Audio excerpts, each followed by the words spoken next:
Yeah, welcome everyone to a special Star Trek birthday show. Happy birthday to Star Trek. Hello, everyone. I want to thank my beautiful, wonderful first officer, the greatest first officer in the fleet, R.M. RAQUEL BRIGGS, for that wonderful intro that she made. Thank you so much. Number one, that was just extraordinary. Well, thank you so much. I threw it together really quickly, but I thought that we needed to have something to get us pumped up, something to celebrate, something to cheer for. Absolutely, and Real Trek always does that for me. The Trek at its best tonight, folks. No, you won't hear a lot of criticism tonight, I don't think. No, not a lot. This is, it's just like people are nice to you on your birthday, even if they want to, sometimes they may want to bitch slap you, but on your birthday they let you slide and everyone's nice to you. Well, Star Trek's birthday, Real Trek's birthday, 55 years, and we're going to be really nice to Star Trek because it has been really nice to us, our wonderful friend Star Trek. 55 years. No matter what horrible crap has happened to the brand, the real deal will live in our hearts and minds forever. And we're going to run through really quickly and say some hellos to our wonderful friends who have already popped up here. The wonderful Lorena Creel says she couldn't make it to stream, but she stopped by and dropped a like. I was very, very honored to be on the beautiful Lorena's stream earlier tonight with our good buddy Mark D with the C and Mr. Reg there. Great fellows, and had a fun time and really, really appreciated that. So big shout out to the beautiful Lorena Creel. Aw, nice. Nice lady, and a great channel. And of course, there's a link to her channel and many other wonderful channels in my description below, my good friends. Please subscribe to all of those wonderful YouTubers. JT Kirk, what's up, buddy? Good to see you. The great Eric man in the bronze, who is apparently listening to 3 streams. Right? Yeah, I know the streams are crowded on Monday night. Cross the streams there, buddy. You can do it, though. He has the power of bronze cosmic, so he can do it. Yes. Captain James T. Skywalker, always a pleasure to see you. Let's see. The wonderful Janet from Another Planet. Janet. Hey, hi. Janet, it is lovely to see you. It was great. I hope you were doing well tonight. We hope we can bring you some fun tonight. The great Snorta Poopus. Cuber. Snorta Poopus! And Cuber. Phantom Outsider, buddy. By the way, sorry, before I continue, I'm sorry about that. What happened with that video today? I still don't know what it was. It's really annoying. All that time and effort to put into it. And but I'm told it may not have actually been my fault. It could have been a StreamYard things. I guess you guys are hearing me now. Guess I'll find out, won't I? Because I don't have my chat all the way down yet. So I don't know what happened, but I'm going to get it fixed and start over again. Let's see here. See who else is here. Let's see. I know there's more friends here.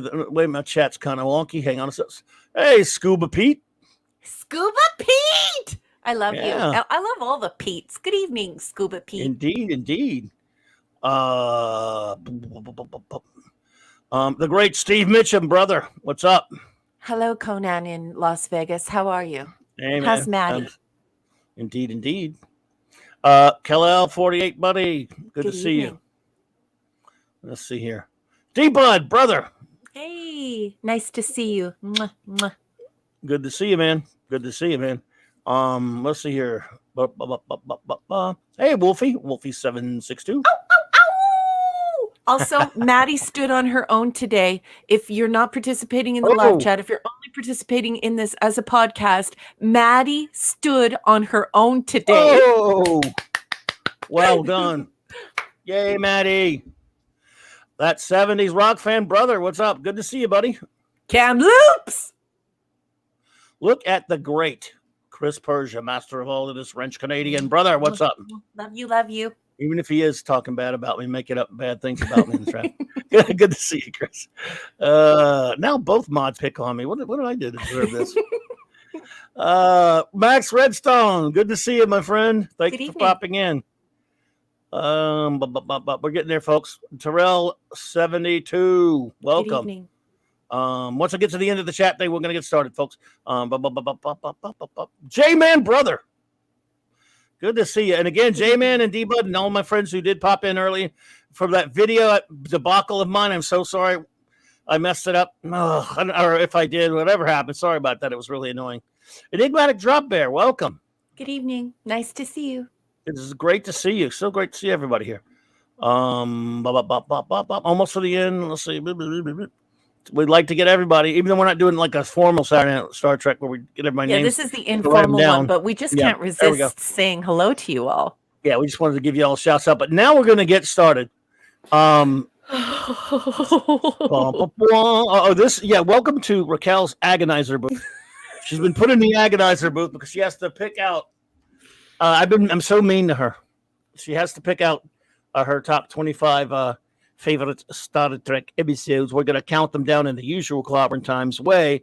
So, did you feel it at any time, Raquel, like I was sticking you with the agonizer? Your agonizer, please. Yes, I sort of felt like. Do you remember when Janet said, or it was Jill? I think it was Jill who said that. Anti-derivative Jill said that for me, this would be like choosing between my children. Well, yeah, ouch. But sometimes your captain tells you to do things you don't want to do, and as the commander, as the first officer, it is your job to, complete those tasks anyway. So here I am. Wow, I feel even meaner now. Don't. I love you. This is going to be great. But I love doing these list thingies. Now, again, the thing about you all have to remember about these lists, they're just favorites. I mean, because a lot of people see these lists. When I see these lists that they put in articles or mags or things like that, and they say, the top best this, I say, yeah, you know what, you're picking your favorite. And Flash and I always did this, like, hey, look, this is my favorites list. There could be episodes you like better, and you might not even like some of mine, and I might not like some of yours, but that's the way it goes. But as far as when you get, let's say, for example, do I really love number 16 that much more than I love number 21? No, I love those both pretty close.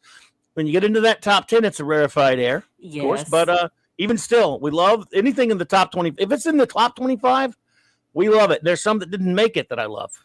Yes. And there are some that made it for different reasons onto my list. So some made it onto my list because I felt that they were essential. So that concept, that character, that the legacy, just I don't know, clever, quirky. If you asked me to do this next year, I would probably have a completely different list. As a matter of fact, I would probably have a completely different list 6 months from now. But this is my now list for top 25, thinking essential and titillating and funny and just what I think best represents Star Trek. You'll all be happy to know I didn't overthink it anywhere close to that much. I just said ones I really love, and that's it. So you damn scholar people, you. You're literally my favorite person in the whole world. You pointed-eared Vulcan. Blast it, Spock. So mine's funny. The McCoy list. Hers is the Spock list. How about that? Well, I suppose, and I guess I don't know if you're familiar with our system. Number one, basically, I just say we count down from 25 down, and if we make a big dramatic thing about it when we get into that top 10 and all that stuff. So I'll ask for your 25 and get yours, and then they'll give mine, and so on and so forth. We'll just count it down there, and of back course, and forth. As the host, I always let my wonderful guest, in this case, first officer, go first. So, without further ado, I will ask number one, my wonderful first officer, folks. What is your number 25 on your list? And it's going to be okay. You're going to survive, I promise. I have my toes are curled, my hands are clenched. I'm standing before the mic, and I walk up in a very quiet voice. No kidding. This is me after all.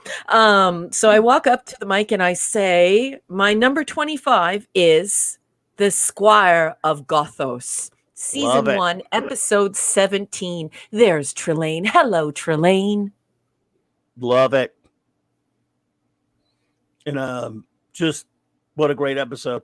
Well, I mean, basic thoughts as to why you put it there? I mean, like, so we always take a few minutes to when we do these, so you can say a few things about the episode if you wish. Okay, so for me, it's really simple. We have a lot to get through, so I don't want to go on too long. But I will say this: the costumes, the legacy of the costumes, the entire idea that this was that no one will ever know. No one will ever know if this was the seed of Q, and that is very interesting to me. I love the entire idea of this beautiful, beautiful episode. The exchanges, the idea of what's going on with the mirror, just absolutely everything.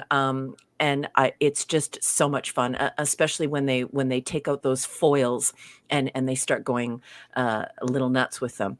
And yeah, it's great fun. This is what Star Trek is all about: going to a completely different place. In a completely different headspace to imagine something that would be completely different, completely and totally alien from what we know and what we think reality is. Well, I've got a surprise for you. What? My number 25 is the same. What? We have what we call, folks, this is our first tie of the night. I'm gonna mark it down. I love it when this happens.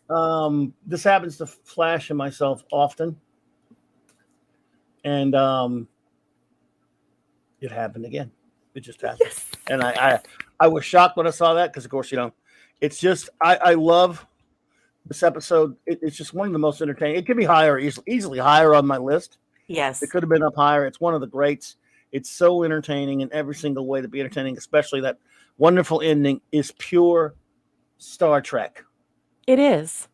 It's just right out of everything that that you love about Star Trek. That I guess, I don't know, do you want to call it something of a Twilight Zone type of an ending? I don't know what you want to say, but it is kind of Rod Serling in that respect, and I just dearly, dearly love it. Mm-hmm. So. I also really love this idea of our General Trelane taking on this idea that he was going to play war. He was going to see what was really at stake for human beings, and that's kind of a very shocking idea, because if you see it on a much deeper level, on a more cerebral level, you're getting at this idea that Paul Schneider was really going for that. And I believe he's on record saying that, where, we play at war, and Trelane wants to see how human beings can so easily play at war. And so it's got some meat to it. This is a steak dinner, if you want it to be, if you really sit down and you really consider what is being said and what is being done here, and yes, what is on display. So terrific episode. Love the legacy of everything in the room as far as sets and costuming and things go. And just so behind the scenes and then in front of camera, we have just pure excellence. Squire of Gothos, number 25. Squire of Gothos, 25 for both of us, folks. Will there be more ties tonight? The drama. Katie Carr, good to see you, my dear. Good evening, beautiful. Just Joe, buddy. Good to see you there. Good evening. Okay, you're number 1. You're number 24. Here we go. My number 24 is Shore Leave. Love it. Yep. It just what an episode. So we've got Kirk getting into a big fight here, but Shore Leave for me is really about this idea that you can go to a planet and that you don't have to die, that you can feel pleasure and pain, almost as though this is where you could send people who have PTSD. This is a place where you could send people who did not fulfill their dreams. And this wouldn't be like Fantasy Island, where you would learn that your dreams would change you, or attaining your dreams would change you. This is a place where you would be completely free to go and do that, to explore the limits of your mind and body, of your emotions, and pay no cost for it. And in the end, you might wind up with 2 fuzzy bunnies. Yeah, you might. If you're lucky like McCoy, you will. So yeah, I love it. Yeah, because it is. Again, it's a fun episode until it actually has its serious elements. Hello there, Mr. Gas Mask. Good to see you there. Good evening. It's it has it all. It has a lot of Trek fun, some great characterization moments, and it also has a great concept. Everything about it is just, and then we may actually hear from it again. You never know. Yes, yeah. I always tease Flash that way about it because which means we will, of course. Yes, and for those of you listening at home who don't know Clobby, maybe this is your first time here. Those are two of his heartstrings. If you want to pull on Clobby's heartstrings, those are two ways to do it, which is character and concept. And this one really works for me here too. The concept of this is just unbelievable, and it's a wonderful science fiction idea, and we see it played out later. We even see it in Stargate. So people pick up this baton and they run it in a relay. Right. This is such a great story idea. Great story and great, absolutely love it. My number, excuse me, my number 24. Hang on one second here. Had to clear. Sorry. My number 24 is The Deadly Years. Ooh. We talk about characterization. This is. I think back when we reviewed this one, I talked about how this one doesn't really have a whole hell of a lot in terms of concept stuff that I like. But to me, this is a pure character, a pure drama episode. We learn a lot of things about these characters. There's some great performances. Shatner is absolutely terrific as his quote unquote aged self. Some of the stuff between him and he and Spock and even with McCoy, of course, we got some fun character moments. And I really love the ending scene when he's finally de-aged and goes on to the bridge, and that look on everyone's face like, "Who we might actually have a chance now."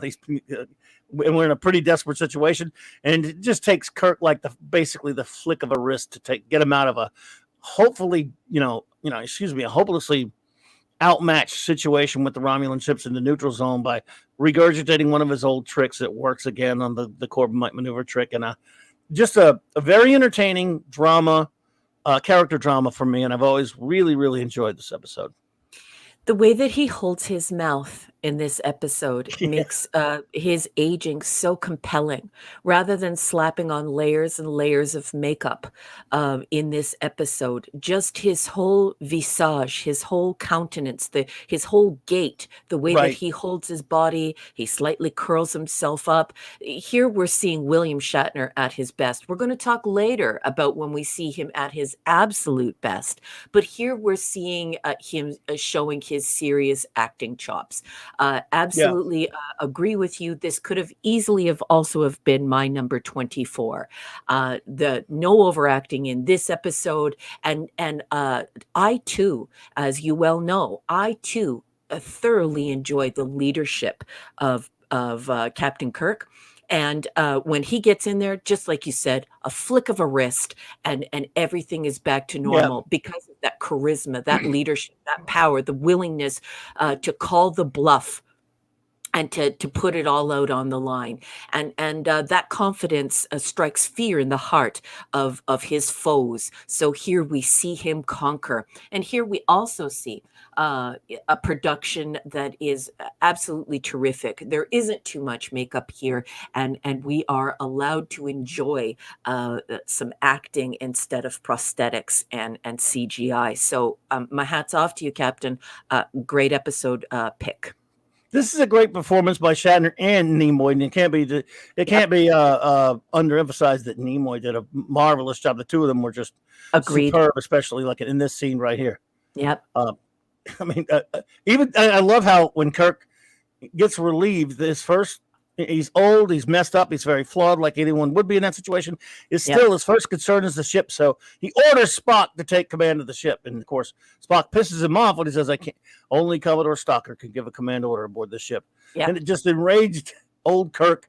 But so even though he just relieved him, he still loved the ship so much that he knew that Spock would be far better in command than Stalker. So kind of a fun bit there. Oh, Max, Red Solid, thank you so much for the 99-cent super Oh, sticker. I wonderful. really appreciate that, my friend. Yeah. Thank you so much. Okay, your number 23. My number 23, Requiem for Methuselah, Season 3, Episode 19. I know many of you will be shocked to hear that I would put a corporate episode on my list, because you know how I feel about the corporate season and the corporate interference. But Episode 19, Requiem for Methuselah. Wow, what an outstanding episode. And this idea that we could have been seeded by higher beings, just the intricacies of it, these wonderful stories, the art, the majesty of it. We get a little bit of history. It's history, it's technology, it's classy, it's wonderful to look at, it's well written, especially for the corporate season. Oh boy. But I believe it is must viewing. And how about that castle? How about that castle? I love that damn castle. And I forgot something from Deadly Years. You're right. Someone mentioned McCoy. Not a magician, Spock, just an old country doctor. Yes. And he does the same thing with his mouth when he delivers that line. And isn't it wonderful that we're actually seeing capable actors who don't need CGI and they don't need a lot of prosthetic. They have studied the aged, they have studied the elderly, and they're able to convey that with their whole bodies, their faces, their arms, their posture. Everything goes into it, and it's wonderful.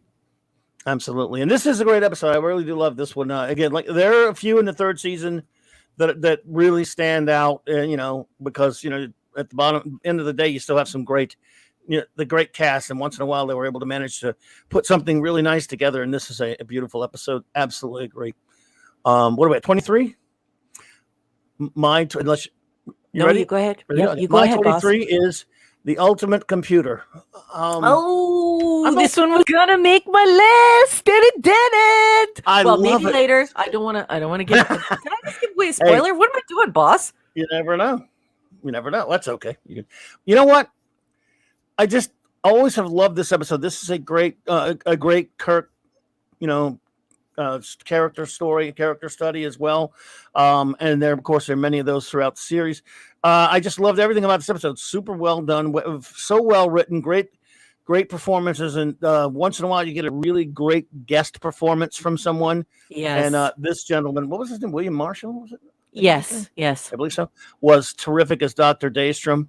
Yeah. That's a great guest performance by him. He was a great actor. Yes. And I just loved everything. This is with regards to Captain Dunzel, I really, really love this episode. And again, one of the many, I'm sorry, it really never got old for me to see Kirk talk a computer to death. And this is one of the best ones of that. Yeah. Well, but that's also the hand, it is the master stroke from the master herself, DC Fontana. And whenever she gets involved in that teleplay, you're going to see tidy writing, you're going to see real science fiction, and you're going to be delighted. And so, the Ultimate Computer is a great choice for those of you at home wondering which one this is. This is season 2, episode 24. And that is William Marshall. Handsome fella. He was a great. Peter David wrote some really great Trek great books, and one he wrote that took place like after Trek 5 or in between that and 6, I guess, called The Rift. He brought back Daystrom, and actually he did a good job with him. He's so it was a pretty interesting story. And wasn't even the main focus of the story, but he was in it anyway. But yeah, he's a great character. And again, I think one of my favorite scenes is when the helplessness Kirk is feeling on the bridge when his ship, out of his control, is destroying and killing all of those other fellow members of Starfleet, and he yells at you all know what I'm talking about when he yells Daystrom's name in frustration. Brilliant work by Shatner. Very, very dramatic. Love this episode. Well, and it harkens right back to our original work of science fiction, which is Mary Shelley, and that's what she's questioning. She's questioning mechanization and technology and its effect on humankind, and that is fundamental to the science fiction story. So it resonates. It's a very powerful thing when we realize we could be overcome by our own technology, by our own design, Yeah, by our own invention, the same as Dr. Frankenstein. So, yeah, absolutely. what a great pick, Clubby. Love it. Thank you. Hey, Tim Hayes, good to see you, my friend. Thanks for popping in. The great Mark D with the C is here as well, buddy. Good to see you. Okay, your number. What number are we on anyway? I think we're on 22, right? We are. So for Go me, for it. 22, it's gotta be, and I went back and forth on this, but it's gotta be on the list. And it is a piece of the action. Well, Season 2. I have something, a surprise for you. What? We have another tie. Oh, yay! So this is season 2, episode 17, and I just had to include it because its character and its concept, and it's also a lot of fun. And if you've been listening to our show and you've been getting to know us as friends, you know that I always talk about Star Trek not being a single note, but an arpeggio. And we see it go up and down, and it has these high notes and it has these low notes, and they all sound just marvelous together. And it's important to have a little bit of comedy. Doesn't have to be over the top comedy, but to have that little bit of comic relief, because it helps us stay connected to these characters. And we all can't always be serious. It can't always be a life or death thing. Science fiction also needs its arpeggios, needs its high notes, its low notes, and you have to be able to move with it. And in Piece of the Action, we see a bunch of really sexy men looking ridiculously dapper, and just telling an amazing story. And it's just so much fun and wonderful to watch. Yeah, it's Star Trek is versatile, and they have a few comedies, and the comedy, all three, in my opinion, of the comedy episodes are very funny and really work well. There's this Trouble, Tribbles, and I Mud. They're comedies, and this one is the one I enjoy the most. It's just goofy fun, and why not? Why can't Star Trek have a little goofy fun? There's no law against it, and if you do it well, then fine. Check. Right, Steve Mitchum. I would advise you to keep dialing, Oxmix.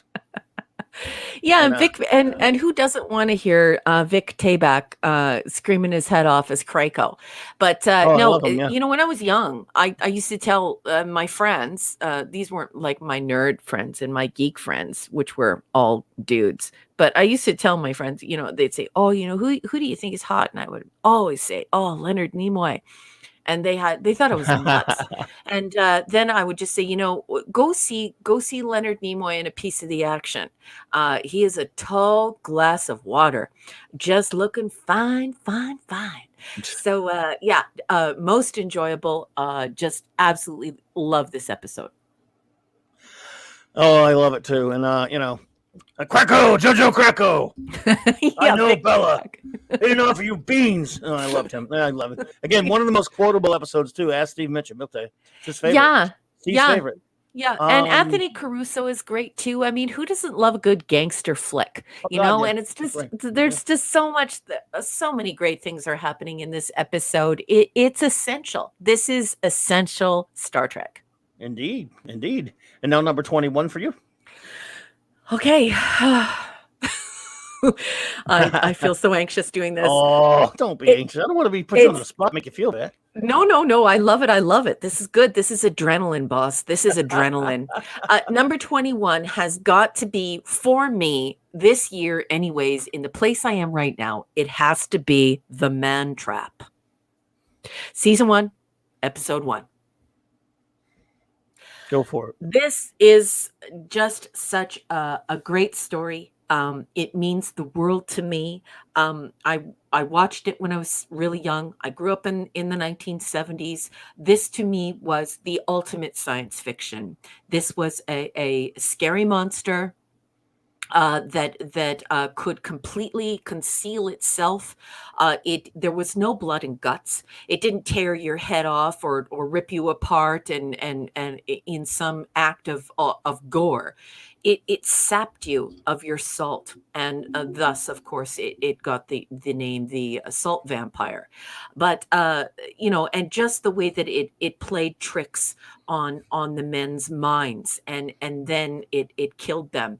And of course, we see Kirk fighting for his life, but all of the other men die just very quietly, because this thing it gets a hold of you, it gets its suction cups on you, and it just saps you of salt. And so for me, I will always love this episode because of what it represents to me for science fiction and what it represents to me in my childhood. I have no idea why they decided to go out of production order and make this season 1, episode 1. It doesn't belong up there, but it certainly belongs on the essential list. If you're wondering what good science fiction is telling a story where you are going to struggle with technology or you're going to struggle with the unknown. You're going to struggle with aliens, and you're not sure what you're going to do about it. And it's probably going to be cerebral. It's probably not going to be violent. There's probably not going to be a tremendous amount of gore. It's going to be something a lot more sinister, something that's going to creep into your dreams and really make you think about what it would be like to encounter something from beyond. Indeed. Well, Eric K with a $5 super chat says, "Don't tell anyone." Thank you, Eric. But Clobby told me his number one is Memory Alpha. What's that? What's that? Is that I know of Memory Alpha. That's like the Star Trek website. I'm not sure what Memory Alpha is there, buddy. I hope they didn't make a filth episode after that. Did they name a filth episode that or something? Because I don't know. I don't watch that filth. I have no idea, boss man. Eric K, thank you, brother. Appreciate that. I'm not sure what that means, though, buddy. You got me on that one. Yes. Hungry Boy, welcome. Good to see you there. Someone mentioned that the salt vampire sort of reminded them of the Morlocks from the Time Machine. I never thought about that, Wolfie, but yeah, I guess they kind of there's a similarity. I guess I would say now that you mention it. Yeah. I just miss good acting, when we look at this Janine or Gian, however she wants to pronounce it, Ball as Nancy Crater, and we see Alfred Ryder as Professor Robert Crater, and we believe these people are on this planet. We believe it. We believe that this is a scientist who's lost his way. This is the buffalo. And we believe this in a very, very short period of time. And hey, remember when acting was actually good? Only when we watch reruns, I do. You are scary, pool practice. I almost thought pool police for a second there. Good to see you there, sir. Hello. Let's see. What was it? Let's see. Okay, no, I missed one, and I was gonna. Oh, there we go. Let's see. Oh, there we go. Hey, Eric, Jill's here. Eric, you didn't have to pay for that. Hey, Jill. No, I heard the wrong. No, alternative. Oh, yeah. Hey, you're not supposed to spoiler Raquel's number one now. Oh, don't get me involved. Don't get me involved. Do you have any idea the A-game teasing that goes on with Chris Persia and Eric K? Those are A-level teasers. I cannot get involved with that. Those guys will just... Yes. Direct all your abuse at me. I'm the captain. It's my job to tell. Yes. Anti-derivative Jill. Thank you for the $5 super chat. It's great to see you, Jill. Yeah. Thank you for celebrating Real Star Trek on its 55th lobby. And you and Commander Briggs can't stay. I'll catch you tomorrow. Oh, I'm sorry you can't stay. Love you. It's wonderful to see you, though. Rod Thunderheart, welcome, my friend. Hey. Good to see you. Good to see everyone. I'm just thank you, Steve Mitchum. Here. Thank you, Steve Mitchum, for that. From Maddie for that $5. Well, tell Maddie thank you, and just give her a big hug for us for that walking there, or that standing up anyway. She'll be walking soon enough. Thank you, anti-derivative Jill. We miss you there. Always great to see you. JT Kirk, B plus, 1 or 20 Picard Crusher. Really hit off this episode. Well, thank you for that, JT Kirk. I hope you're still going to be here for Saturday Night Star Trek for the review. Yes, please. What is your 21, boss man? What did you put in the 21 slot? My number 21. Oh, we got another Rod Thunderheart. Whoa, Thank you for that. Appreciate it. Hail Clobberin Times. Hail RAQUEL BRIGGS. Just wanted to say hello. Here's to help keep the lights on. Well, thank you so much, Rod. I really appreciate that, my brother. You're too kind. Thank you. My number 21 is the Changeling. Ooh, good one. I am Nomad. I am perfect. Sterilize. I don't know.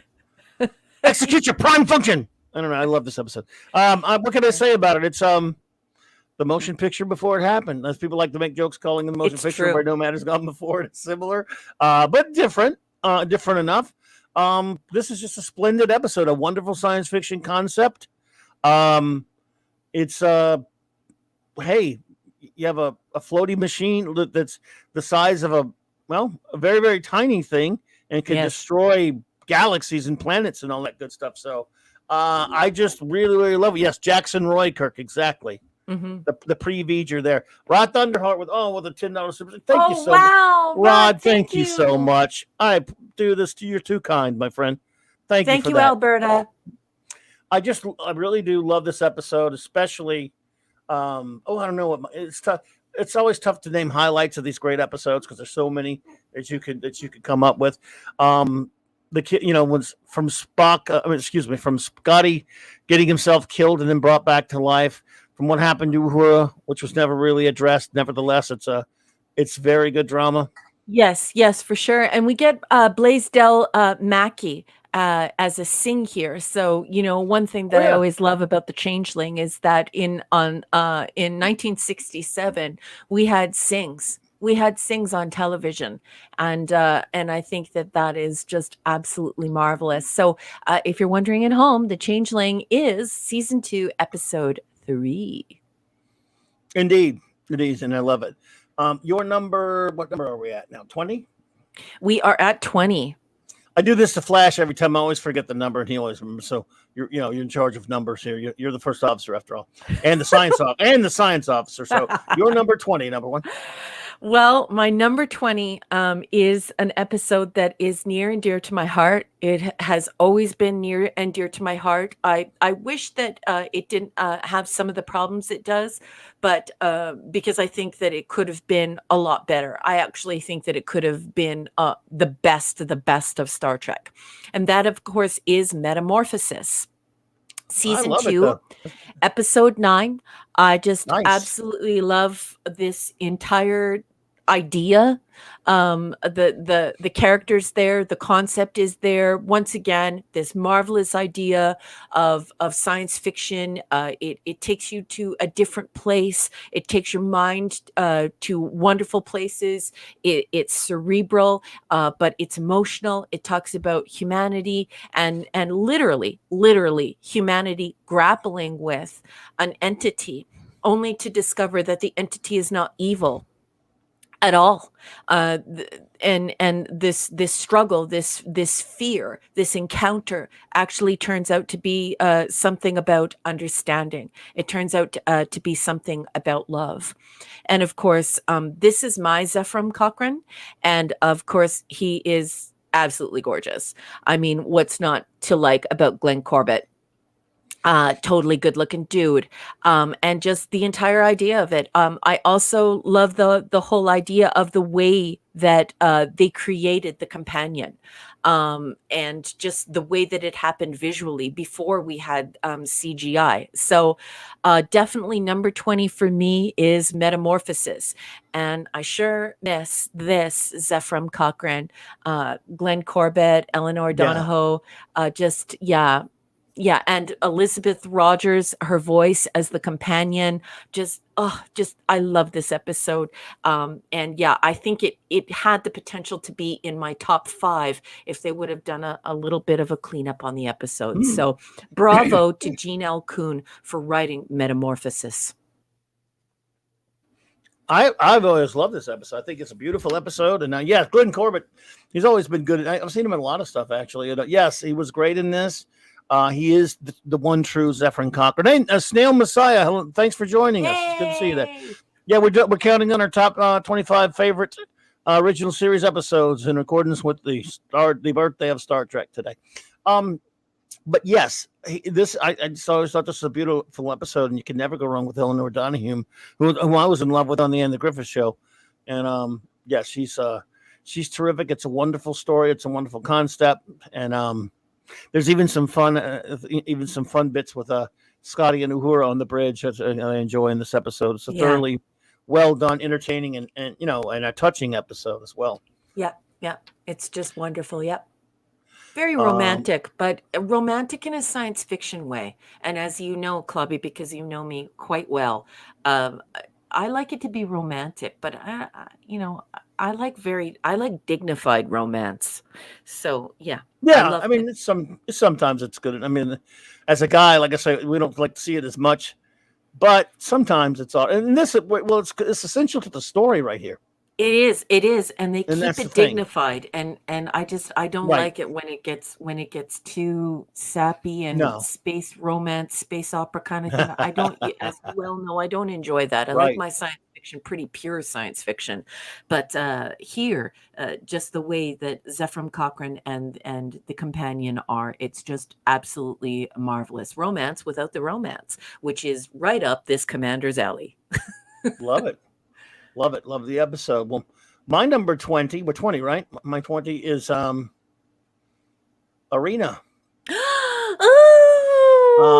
You could say, look, this is one of the most famous episodes of Star Trek ever, and it gets beat up on and made fun of because of how stupid the Gorn looks. I don't really get it. Yeah, it's goofy because he moves slow, and I don't give a crap. The story is wonderful. The story's brilliant, in my opinion. Yep. Oh, Capper is Decker the Replicant Spock. Popped in, but has to pop out. Good to see you, my friend. Didn't mean to miss you there. Thank you for stopping in. Bosk. Yeah, he is kind of like Bosk, isn't he? But I love this story. I absolutely love Arena as well, and the zip up suit does not bother me. I just absolutely love the Gorn. I love everything about this, and I didn't watch it in 1967. I watched it in the mid 70s, late 70s, and I loved every single second of it. What's not to love? This is Star Trek at its finest. Indeed. Hey, Big Daddy MRI. Good to see you. Hey, Big Daddy MRI, welcome. Yeah, all right. Good to see you. Welcome to Clobberin Times. Yeah, it's a great story, and has just has all those wonderful concept elements that I always like in a Trek episode. And I don't. You could poke fun at the way he looks and everything because he moves slow. And wasn't that Ted Cassidy doing the voice? Yes, yeah, that's the voice of the Gorn captain. Yeah. I will be merciful. Yeah, I mean, I don't know. My gosh, I wish anti-derivative Jill were here because she would have loved that. Do you have any idea how much Jill and I love your impressions? Wait until Jill hears that. That is an excellent impression of the Gorn. Just unbelievable. Very good. Oh, well, thank you. Thanks, I appreciate that. I can even do that. Oh, that hurt. Sorry. But for me, I would need a popsicle if I tried. Can I have a cup of ice cream before I try and do the Gorn? Yeah. We'll be trying that again. Yeah. Oh my goodness! So a thoroughly entertaining episode.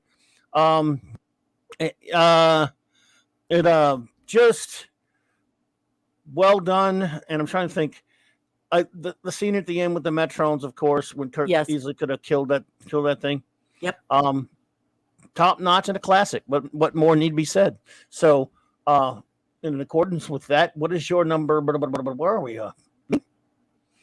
We are on number 19, boss man. That's why you're such a great science officer, because I already lose track of numbers. So 19 for you. Go for it. Number one. Okay, so I went back and forth on this one, but I mean, when I consider my rating of it, I definitely think that it belongs where it is, even though I reconsidered it. My number 19, folks, is The Trouble with Tribbles, season 2, episode 15. I just love this episode. This is classic Star Trek. That's great. Love it. I of course I love Tribbles. I love the storytelling. I love the whole idea of the poisoned grain. I love the interaction in the common area. I absolutely love Scotty. And this is a whole episode that is just most enjoyable. It's got a little bit of humor in it, but it's also strange enough where you're taken to a different place and you consider something else. So The Trouble with Tribbles, essential Star Trek, and essential to the Star Trek experience. Of course, we like the Enterprise. We really do. That sagging old rust bucket is designed like a garbage scow. Half the quadrant knows it. That's why they're learning to speak Klingonese. But the best part, Scotty, laddie, don't you think you should rephrase that? Yeah. You're right. I should. Yep. I didn't mean to say that the Enterprise should be hauling garbage. Yep. I meant to say that it should be hauled away as garbage. Yeah. So I love this episode. Yeah, that Niels Barris guy he's also so annoying. He gets under your skin. Like he puts in a really good performance on this one. And and of course we've got of course we've got William Campbell there as Koloth though. So yes. For me, The Trouble with Tribbles is number 19 on my list. You can find it season 2, episode 15. As far as I'm concerned, this is essential Star Trek. I love it. And how about your number 19, boss? Well, there'd be no trouble at all. Yep. Scotty, you didn't bring those things into space, did you? Of course, you did something just as bad. The Klingons were going to... What do you think the Klingons were going to do to the Trouble? So, I mean, I don't know, dude. It was pretty rotten what you did to him, Scotty, but I love it. Do you remember when I sent you the video of my fully animated Tribble that can purr and can also yell? I have it on my shelf. I should just pull it down while you talk about The Trouble with Tribbles. Just pull it down and turn it on. Oh my God. My 19 is Charlie X. Ooh, what a good choice. Charlie's I do, darling. Just kidding. I'm not going to do that. This is a creepy, scary episode when you really get down to it. Thank you, Kal-El. Appreciate it. Because you've got a child, and it's been dealt with, the infant terrible type stuff. It's been dealt with in science fiction before, rightly so. And it's true, Wolfie Wesley Crusher sucks. I'm glad you pointed that out because it needs to be pointed out every now and then. Thank goodness Wesley never got these godlike powers from the Thasians in this case. Yeah. I really do love this episode. I think this is Robert Walker, I believe was the kid. Yes. A great performance by him.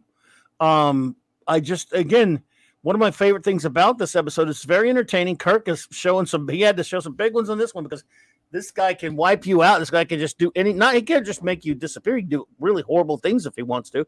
But Kirk stood up to him and gambled quite a bit. Of course, they were all about to get their asses handed. Let's face it, until the Thasians showed up. But I really do, after all this horrible crap that this kid does, it's one of the saddest endings. Yeah. In Trek. I mean, because they still felt compassion for him. You'd have thought, come on, Thasians, just take the power away from him. But they said, we gave the boy. Of course, they don't exist anymore in a sense. In our existence, we gave him we gave the boy the abilities to survive, and he will use them. And you got some nice interactions with the wonderful Janice Rand, as our good friend Katie points out. All in all, just a really entertaining and episode with a somber, very heartbreaking ending, I'd say. Yeah, just this, of course, I absolutely love this episode. I'm not going to reveal any spoilers, but I absolutely love this episode. because of course it's written by Gene Roddenberry, and then Mhm. we've got this teleplay by DC Fontana, and it's just excellent, excellent writing. I completely agree with you about the entire storyline. This creeped me out when I was a kid, and just this whole idea of it. Of course, later on we get this idea that there are these sort of child minds with these great powers, but for this episode, I let it pass. And the reason being is I think that Gene Roddenberry is playing with this idea that, like, this person is now trapped between two worlds. This boy is trapped between two worlds after coming in contact with an alien life force, and now it's destroyed him. He doesn't belong with them, and the Thasians. He does not belong with human beings, and you can see that in him reaching puberty and wanting to be around Yeoman Ren and being completely inappropriate, and he has a conscience, but that power has corrupted that conscience to the point where he can't control it. And so great work by the great Gene Roddenberry and DC Yes. Fontana here. Just absolutely love Charlie X.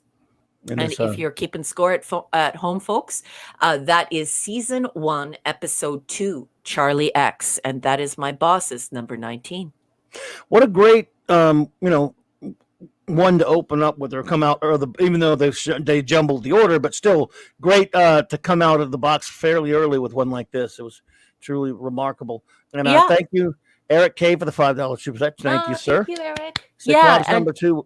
Yeah, this was the 8th episode that they produced, and I love watching in prod order. So, but imagine having so much talent that this is the 8th story that you produce. Just absolutely wonderful. So, yeah, 1966, great episode. Absolutely outstanding. Love Charlie X. Scared the bejesus out of me when I was a kid, and this is a story that sticks with you, and it sticks with you because after this poor boy is exposed to the Thasians, he's never going to be the same. He'll never know love, touch, sexual intercourse, touching a flower, smelling bacon, reading a book. He's never going to know any of that. And certainly this is what they were getting at when they were saying that Star Trek was too cerebral. Now he has to go and live with these Thasians.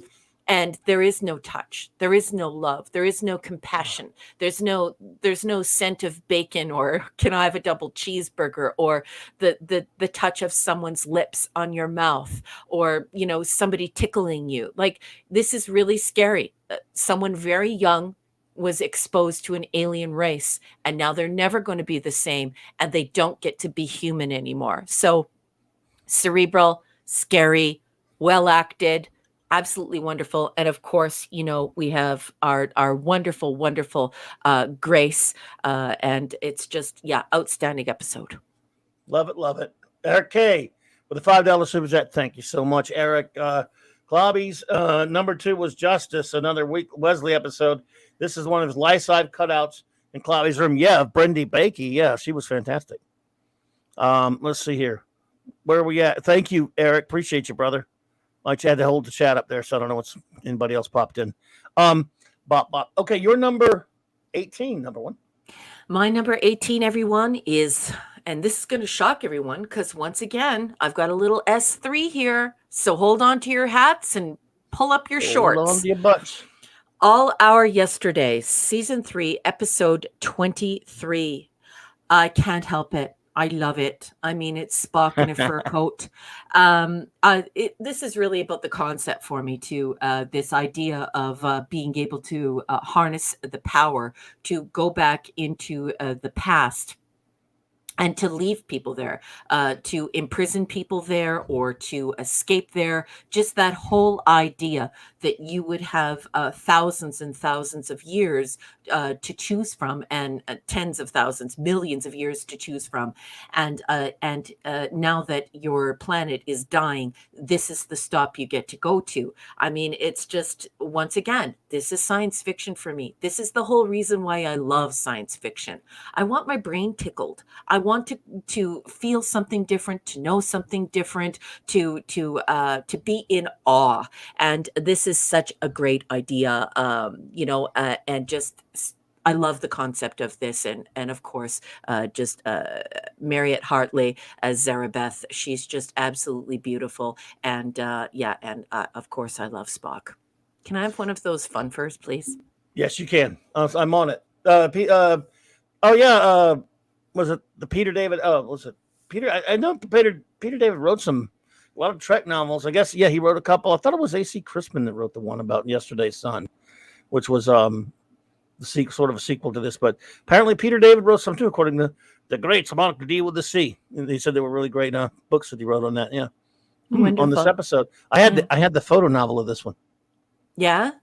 Yes. Yeah. Indeed. Beautiful. Excellent choice. Absolutely. Yeah, just absolutely beautiful. And I know it's shocking because it's not the best. But I do give it top marks, even though it is the corporate season. Well, good ones can sneak under there. It's true. It's true. They can. And they did once in a while. My number 18, is it? 18 is This Side of Paradise. I don't know what's wrong with me. I just love, sometimes you don't get to see Nimoy go crazy sometimes. And this episode is a lot of fun. Oh, oops. It is. Okay. It is Crispin. Yeah. I remember Yesterday's Sun. I didn't know if she did any other ones there. I just love this episode. It's a wonderful concept. And as much as it's fun to see Nimoy, Spock go into his little, I know it was romance in an episode, like that, but again, it was part of the story because it was part of Spock's character arc in the episode. Yeah. There's a lot of great Kirk stuff in here. Especially when he's taken over by the spores and he's able to burn them up inside of him, find out, what kills him and stuff, because his love for the ship, his love for being captain of the Enterprise overpowers any need to live in heaven, basically. Yep. And just really adore this episode. Always found it to be a lot of fun. So I'm over the moon for this episode. This episode is just so beautiful. And, once again, your taste is always consistent because, you're always showing me, of course, I don't know if I said this or not. This is season 1, episode 24. But here we're getting a story by DC Fontana, and then we're getting the teleplay by DC Fontana. And whenever she's allowed to follow up on her work, whenever there's not somebody mucking about and forcing her to pseudonym or nom de plume, we see her really, really shine. And definitely gets top marks. Of course, Kirk loves his ship, and watching McCoy have a mint julep, what's not to love? And this whole idea that you don't have to live off of anything, that you can live off of love alone.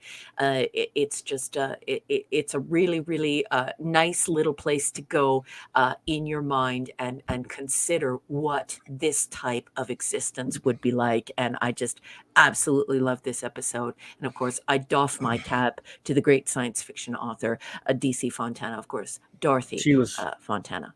She was amazing. And yes, now that you mentioned, Charles Bronson's wife, as you mentioned there, Mark D, Jill Ireland, one of the most beautiful of the Star Trek ladies. Yeah, cutie patootie. And she's just absolutely marvelous in this episode. But, Leonard Nimoy brings in a good performance here as well. Great performance. Because he's got to turn it on and he's got to turn it off, and he's just wonderful. The only thing that gets bad marks here are these uniforms that they were expected to wear on the planet. That would be very paradise. Yeah. Yeah, we could have put Jill Ireland in something far more flattering than the apple sack she's in. But other than that, top marks for me, boss man. You told to report back to the camp at once. I didn't want to, Jim. I mean, he's just. I mean, the episode just, seeing Spock. This is probably, I guess, the first time we get to see him act out of character, other than Naked Time a little bit. But yep. And to see him, act that way, it was just a sheer delight because it's funny, when you get to see characters do that sometimes if they do it well. And again, the fight. I mean, you belong in a circus, Spock, not a starship. Right next to the dog-faced boy. I mean, it's just, yeah. I just love it. Great stuff. Love it. Did you see what Wolfie put in the chat? No. Mandatory leader hosen planet. Great one, Wolfie. Ow, ow, ow! Let's see here. Your number, what is it, 17? 17. 17, I cheated. I 100%. You big cheater? I'm a cheater. Go for it. My number 17, boss, is, of course, The Menagerie. That's not 1 a cheat. and 2. Season 1, episode 11 and 12. Not a cheat. They're the same. They're just a continuance is still the same story. It's not cheating. Yeah. So this is very important because this is all we had before we got to see the cage. Right. Before the cage started leaking through various vessels and then was officially had its big Shazam or hurrah in 88, 89. This is all we had. And you know how I feel about the cage. I do. And here we see this recasting of it where we have Spock being a hero. And so I think that it was wonderful. It was genius of Gene Roddenberry. Of course, I believe his writing is genius. But to recraft this in order to try and save money, but also not waste the story and get to tell the stories within it that he didn't get to tell because the network said it was too progressive. It was a master stroke. And so for me, you're probably going to hear me talk about this a little bit later, although I don't want to give away any spoilers.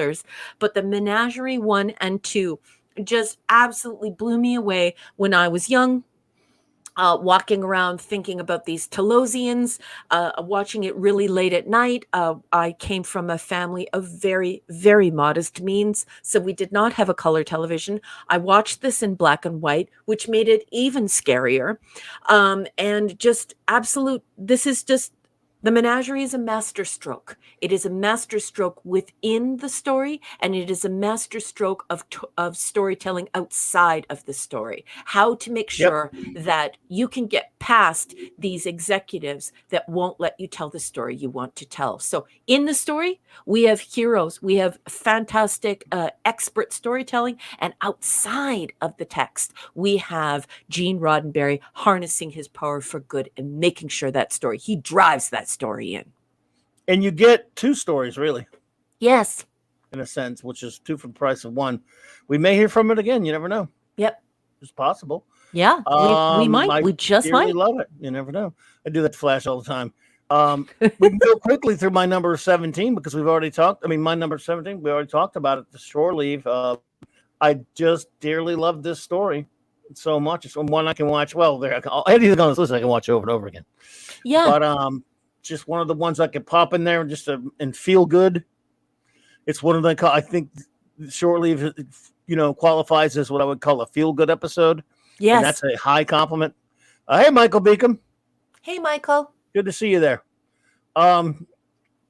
So yeah, we've already talked about this. This was on your list earlier, and now it's almost not my number 17. So you had it at 24. So there we go. We can now go to your number 16, I believe, right? Yes, number 16. We are at number 16, folks. For number 16, I chose The Naked Time. Love it. Season 1, episode 4, directed by Mark Daniels, written by John D.F. Black. Just absolutely fabulous episode. What's not to love here? Just great science fiction concepts, great storytelling. We're getting to know these characters a heck of a lot more. This is season 1, episode 4. So we see Sulu come into his own, and when he comes out with that foil into the hallway, there's just so much wonderful stuff. This is action packed. This is the best of science fiction. Makes you a little bit scared, freaks you out. Definitely the idea of disease and catching a disease and stepping on another planet or stepping into space and touching something that you ought not to and not realizing it. Although if you ever lift up your PPE and rub your nose, I will smack your face. Yeah, just the whole idea of it, of touching, smelling, about something being able to permeate your PPE to to infect you, and then what happens afterwards and the resolution. Once again, none of this blood and gore and guts and extreme violence. It's not that at all.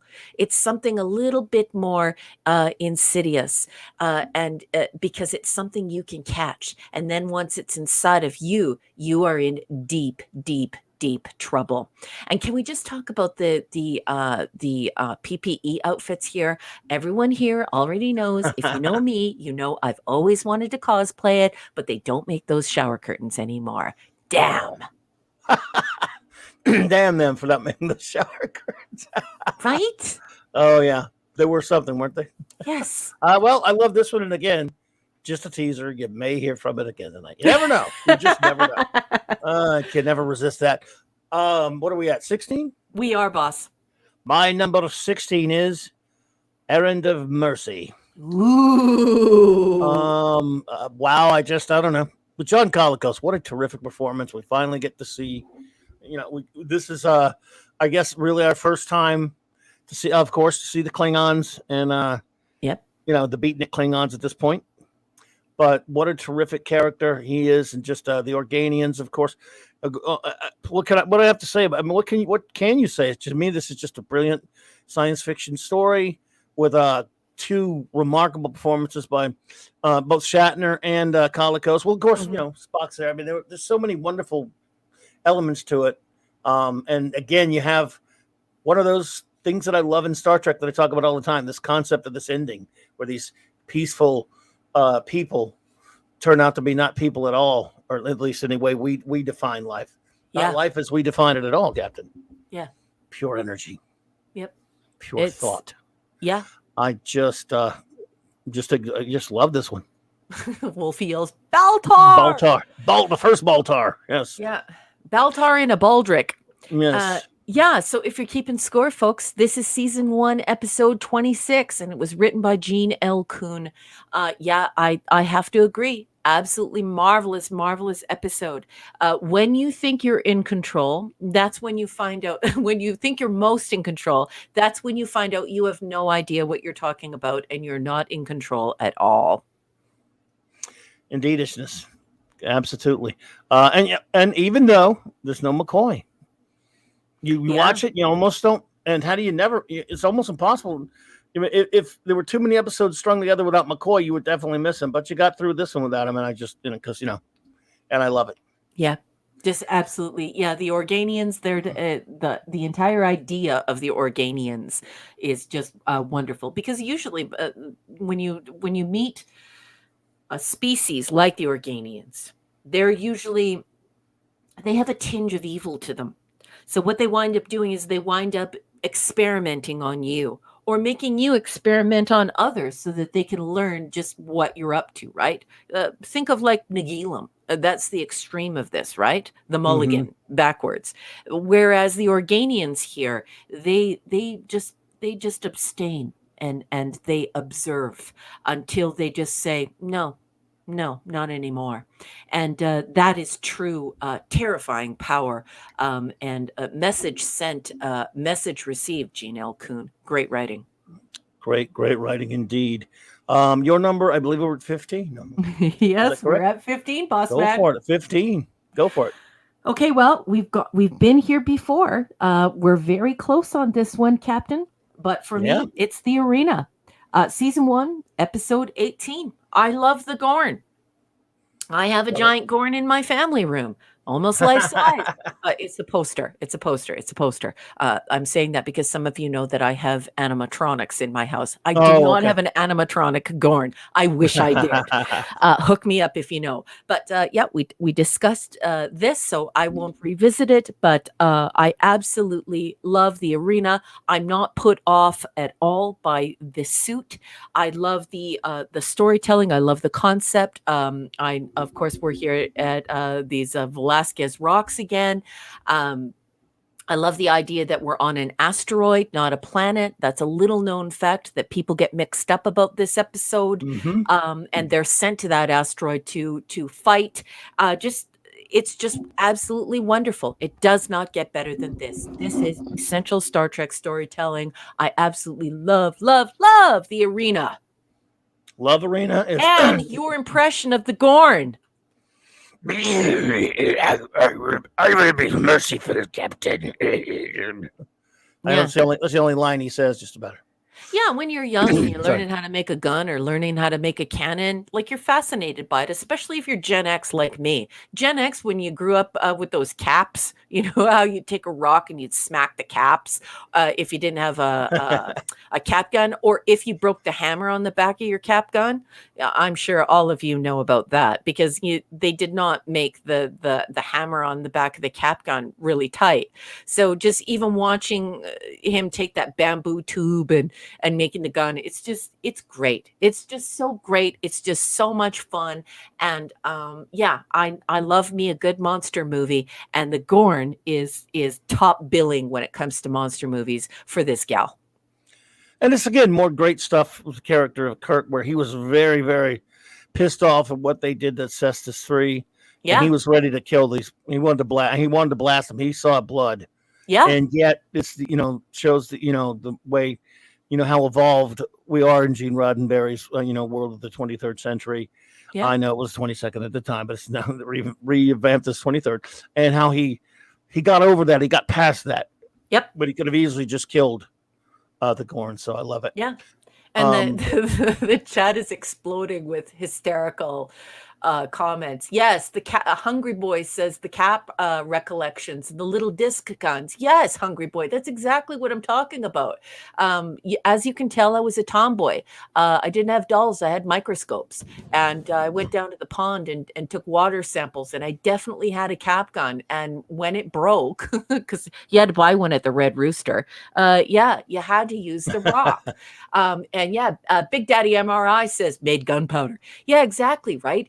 And that whole idea, because I had a microscope and I had a cap gun and I liked science and I liked all those things, just the whole act of making gunpowder was really cool, because it was like, oh, that's look at what he's doing. I know what he's doing. And you're a kid. It's the 1970s. You think that this is the greatest thing you've ever watched in your entire life. So yeah, shout out to the chat for the great comments. Indeed. And now we're at 15 still, right? We are, boss man. My 15 is one we've been over before, and that is the Menagerie. Yes. What more can you say? This is a wonderful episode, because especially, as you say, pre-1988, especially if you were young and you didn't know anything about the cage, and you see this, you don't know that that's the first pilot or anything like that. When you're a kid, you don't. You just know, oh, there was another crew, and, it's entertaining on two wonderful levels. You get the drama of what Spock is up to bring, to steal Pike and bring him back to Talos 4. And then you get the recap of the cage. And it's just, wow, it's it's way better than the best of both worlds. But it's the best of both worlds. And since you get both crews, and you got the wraparound drama of the pilot is just as compelling as the cage itself, because here's Spock going rogue, or seemingly going rogue and stuff, and Kirk really doesn't want to believe it at first, but he's got to entertain it. And then McCoy really doesn't want to believe it, even though he argues with Spock all the time. He refuses to accept it, and then Spock's guilty. And you got your trial, your courtroom trial, just all around a thoroughly entertaining, brilliant episode, in my opinion. Yeah, I totally agree. And the thing that I think that people don't understand, if they didn't grow up in our time period, if they didn't grow up with Star Trek like we did, especially like shortly after it was filmed and stuff, they don't realize what a crazy situation it was to be pre-internet, to watch the Menagerie, especially to watch the Menagerie late at night on a black and white television. Then all of a sudden some people say it was like 1986, 87 when some of the VHS was leaked, but I think that's horse hockey. I haven't heard anything about that. All I know is where I live, we started finding out that it was going to come out on VHS in 1989, The Cage. Oh, yeah. So for me, the relationship between those two is amazing, because imagine, well, you don't have to imagine, you know exactly what I'm talking about. You spend your whole life watching this Menagerie. And then in 89, You go to the store and you get a VHS and you watch The Cage beginning to end.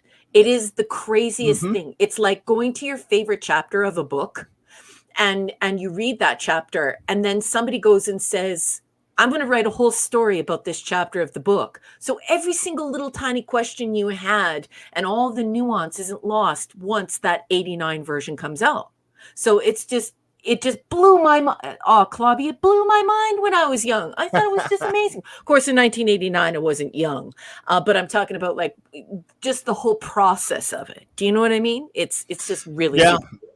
We know Roddenberry used to tour campuses in the 70s and bring the Cage. I had a buddy of mine got to see it, but like you said, so we learned about it eventually. But yeah, it was like, I think it was a syndicated special show where they showed it in 88 or something before they put out the VHS. Yep, that's what I remember.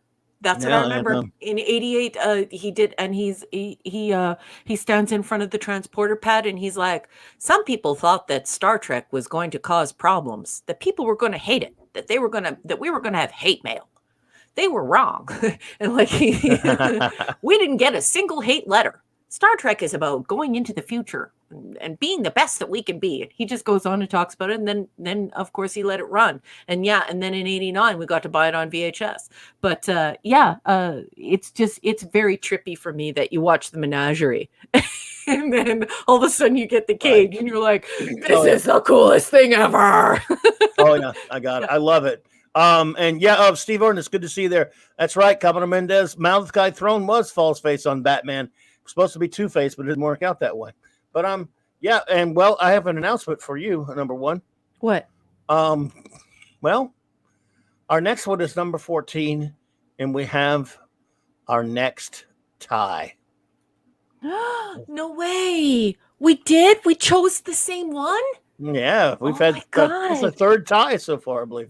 A Taste of Armageddon. If you're looking at the visual and you're like, what are they talking about? Just say it. It's A Taste of Armageddon, season 1, episode 23. So good. Go ahead, Clobby. Oh, no. It's just a brilliant concept all the way around. This is one of the great episodes of all. I mean, it's just, I can't get, again, I know I harp on it a lot in terms of the concept, but it's one thing to be impressed by a concept now, but to put it into perspective, historic perspective, when this was done, something like this done on 1960s television is still that. If you don't understand the significance of that, you may not be old enough to understand this. If you know what else was on 1960s television, some wonderful, great, entertaining shows, but to deal with things in such a clever way and, important things in such a clever way, no other show was doing it. Until McGowan did it on The Prisoner a little bit with different things, but no one was doing what Star Trek did. And to make a story about what would happen, you need science fiction for this, of course. What would happen if we cleaned up war to make it easy, too easy? And you have such a wonderful vehicle to talk about just how horrible war can be. The easier you make it, it's bad enough when it's dirty. When you make it easy, it's almost worse in a sense. I just love this story and so much. Okay, so what you've just said is exactly what I was going to say. This computer simulated war, and this whole idea. Well, it does two things. It acts twofold. The way you described, it definitely works as that mechanism, but it also works as a conscience for all of us. When we think of people going off to war, and we think of the millions of people who die in war, and we never consider their faces, their names. We can't personalize them. It's this depersonalization of war. And also the danger of technology in completely depersonalizing war, and therefore taking away any of the responsibility of the consequence. Yeah. And so this is a weighty, very cerebral episode. It's our conscience. It's a warning about technology. It's a warning about war itself, but it's also a warning about sending people off to go and fight. And when they come back, they can't be just a number to us. And it is crazy to me that that Robert Hamner decided to put the viewer in that spot. So, what if it was a soccer mom? What if it was somebody on par with Albert Einstein or Stephen Hawking or one of our greatest cancer scientists? Because it would just be completely anonymous. You would be picked in the group, you would walk in the chamber, and that would be the end of you. There is so much to unpack.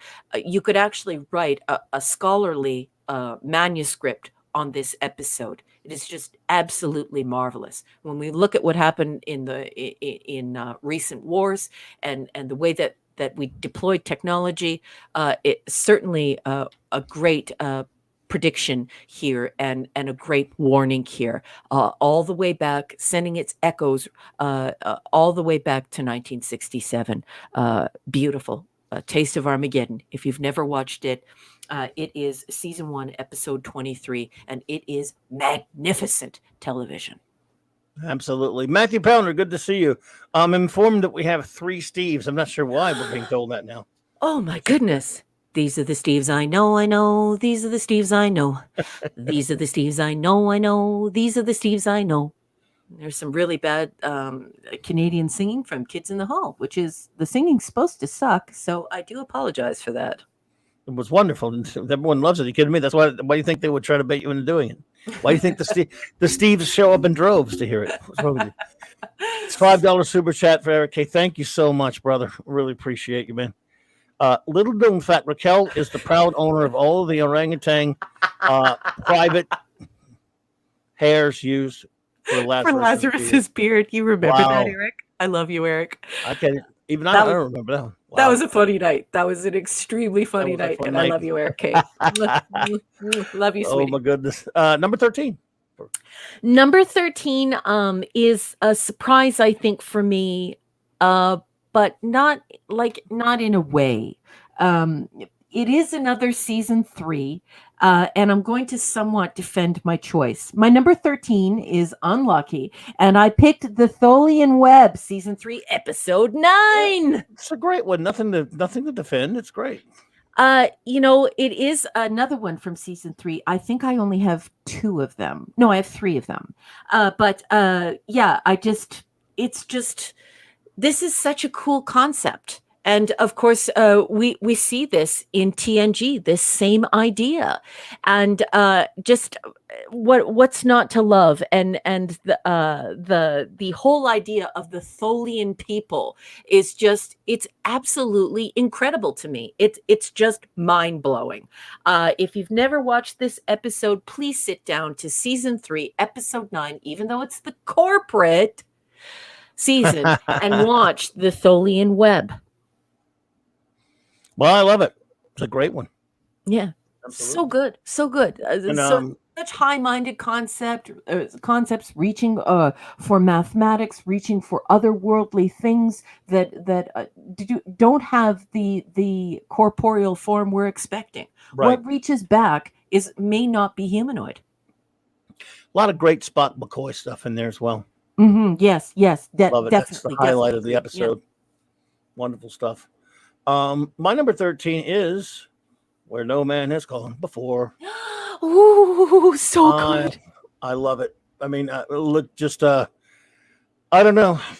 It's obviously second time was the charm here with this pilot, and I don't even try to compare the pilots. I think they're both great, and this one, I mean, the Cage would have sold me, of course, but I can't. I'm one of those, as much as the Cage is great. You grew up loving this crew, so I'm glad we got this crew. I'm glad that, and they kept Spock at least. And this one's just a wonderful introductory episode.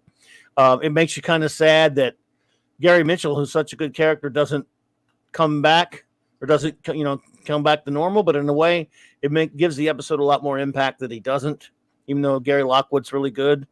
I guess that may in some way have gotten in the way of, Kirk and Spock forming a friendship in some way. So I understand it, but it just, you feel the impact of what happens with this character, the godlike being. And I really love it. I love some of the great interchanges between Lockwood and Shatner. And then one of my favorite things is the bit where where he's reluctant to take any action, and Spock, they don't really know each other super well yet, apparently, basically says Dr. Daner feels that he's not that dangerous. What makes you right and a trained psychologist wrong? Because she feels. I don't. All I know is logic. Yeah. That was what right there early on, since you're really helping to define that character. Plus the phaser rifle's just too damn cool, and I always liked it. Just a great episode. And yes, you're right, Steve Ernest. Hot Lips Houlihan is in it from the MASH movie. Love Sally Kellerman. Thoroughly entertaining episode. Absolutely gorgeous woman, and I'm going to stay tight-lipped. We will return to this idea. You never know, folks. You may see it again. We may not. I don't want to spoil it. Number 12 for you. Number 12. This is a new one for me. It's for as far as breaking out this high, but this really, just on the rewatch this year, this had a profound effect on me this particular year, and I just realized how special and beautiful and wonderful it is, and just what a great piece of science fiction it is. That is The Balance of Terror, Season 1, Episode 14. Love it. Yeah, there's just so much interpersonal stuff going on here. There's just so much risk. They're just, we've got Mark Lenard. Just, I can't even begin to talk about all of the different interactions, the dialogue, the fear of the unknown. This sort of I think the movie is The Hunt for Red October that it reminded me of later on when I saw The Hunt for Red October. This whole idea of you're wondering what he's up to, and is the Romulan commander going to defect? Is that what he's trying to do? Is he trying to get close to them? What the hell? And of course we see Kirk as this like mind-blowingly good tactician. He knows, he knows, and he sees, and he's there with every counter maneuver, and this is why he's such a great challenge to Spock in chess. Excellent. Love it. Well, I'll reserve what I have to say, because we might just hear from it again. You never know. We never know. Number 12, right? My number 12 is the Corbeau Mike maneuver.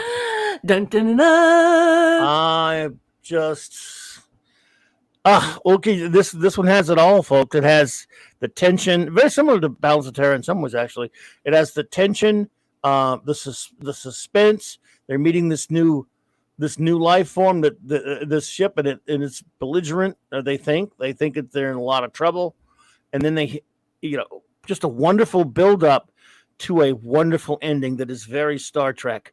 That by the time you get because if you're seeing it for the first time, especially as a youngster, you're expecting what is reasonable to expect, some kind of big dramatic conclusion. They're going to find some clever way to defeat these seemingly that they're overmatched so much by this extremely powerful beaten bunch of beings. And what do they turn out to be?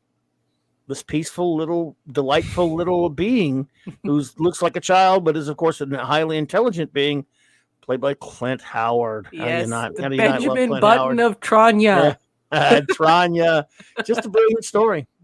Absolutely. And yes, Kal-El, by the way, in reference to what I'm going to go before, yes, Q Squared. I did read that book. It was pretty good. It deals with Gary Mitchell and Q and Trelane. Yeah, good book. Yeah. So I love this episode again, the big thing is Kirk playing poker, with the Fesarius, with Baylock, and just pulling one right out of the old ass right there, and the Corbeau Mike maneuver. Yep. This is masterful Trek at its finest, in my opinion, and we're not even to the top 10 yet. It's outstanding, and I just absolutely love it. And I'm going to reserve comment. Where are we at? Number 11? Are we 11? We are at number 11, and for number 11, I chose dun dun dun dun. And this is going to be no surprise because we're getting close to the top. Amok Time, Season 2, Episode 1. Love it beyond belief. who doesn't want to learn about the Vulcanians? Who doesn't want to hear Vulcanian? Who does not want to learn more about this outstanding character, this icon, this hero of our childhoods? Absolutely wonderful story. I love everything about it. It's got the combat scene, he and Kirk going to blows. Just this, once again, I want to go to Vulcan. I want to learn about Vulcanians. I want to hear Vulcanian. And this is story building, world building. This to me, Amok Time helped propel Star Trek into not just being another television show, but being a worldwide phenomenon, a world you go to, a place you go to visit, and just made it what it is. Amok Time is essential Star Trek.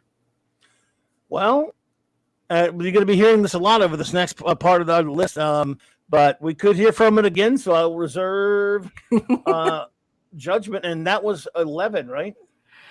Oh, that was 11, boss man. What is your 11? My number 11 has already been mentioned. Okay. We're going to see that happen a lot now. And that is, of course, Naked Time.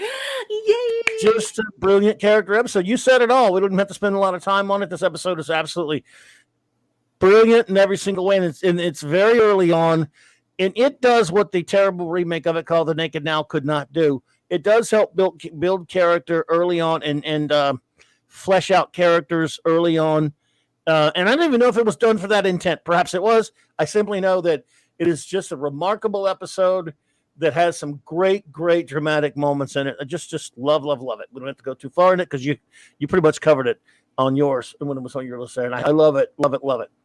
So, you know what? Guess what, number one? I know. It's so scary. We are at the top 10, ladies and gerbils. We're breaking the seal. Who's ready for the top 10? Bum, bum, bum, bum, bum, bum, bum. I don't know what that music was. All right, well, just think dramatic music. Hey, Captain Deckard Spock. I like the new name there. Spiffy. Hello, Mr. Angel. Nice. Mr. Angel, good to see you there. Hey, our resident chef. What did you make for supper tonight? I want to know. I'm starving. I haven't eaten yet. We're going to bust the top 10. We're top 10. So I wish our buddy Lord Thoth was here so he could make fun of me. Top 10 or top 10. Here you go. Lord Thoth, if you buddy, we miss you. So if you happen to be hearing this on a repeat, we're thinking of you. And now we really are in the actual real top 10. We are. So there. Like, okay. Really. Hungry Boy is saying that he is trepidatious, whereas the chef says, just give it to us straight. Top 10. We're going to serve it up to you right now. So I'm going to ask my number one. You can do it. Breathe. Top 10 all-time favorite Star Trek episodes of the original series, that is. For number one, let me find out where I am here. Okay. Go for it. This is a new one. This high on my list, but after revisiting it this year, I was struck by how amazing it is. And I thought I'm actually probably revealing my thought process, because I put Amok Time at 11 because I was thinking, what special moments did I have with the Vulcanians and in this storytelling? And now we're moving on to the Romulans. My number 10 captain is the Enterprise incident, season 3, episode 2. Just absolutely one of my favorite of all time Star Trek episodes. We have Joanne Linville as the Romulan commander, and we have Leonard Nimoy, Spock, and we have this dance going on, this sexual dance, where they're trying to discover one another and figure out if this sexual tension is something real or if this is cloak and dagger that's going to get everyone killed. And and I love every minute of it. This is a story that will leave you. It's almost like it's a thriller. Like you're almost afraid of what is going to happen next. When the door opens, you're thinking to yourself, "Don't get caught! Don't get caught!" And then, of course, you're wondering where Spock's loyalties really lie. You start to say to yourself, okay, what's really happening with this Romulan commander? Is Spock really going to do this? Is he actually going to do this? And it will completely freak you out. So my number 10 is the Enterprise incident. Well, I love it. And I love I instinctively used the Vulcan death grip. Yeah. Well, your instincts stings of milk. Still good, Mr. Spock.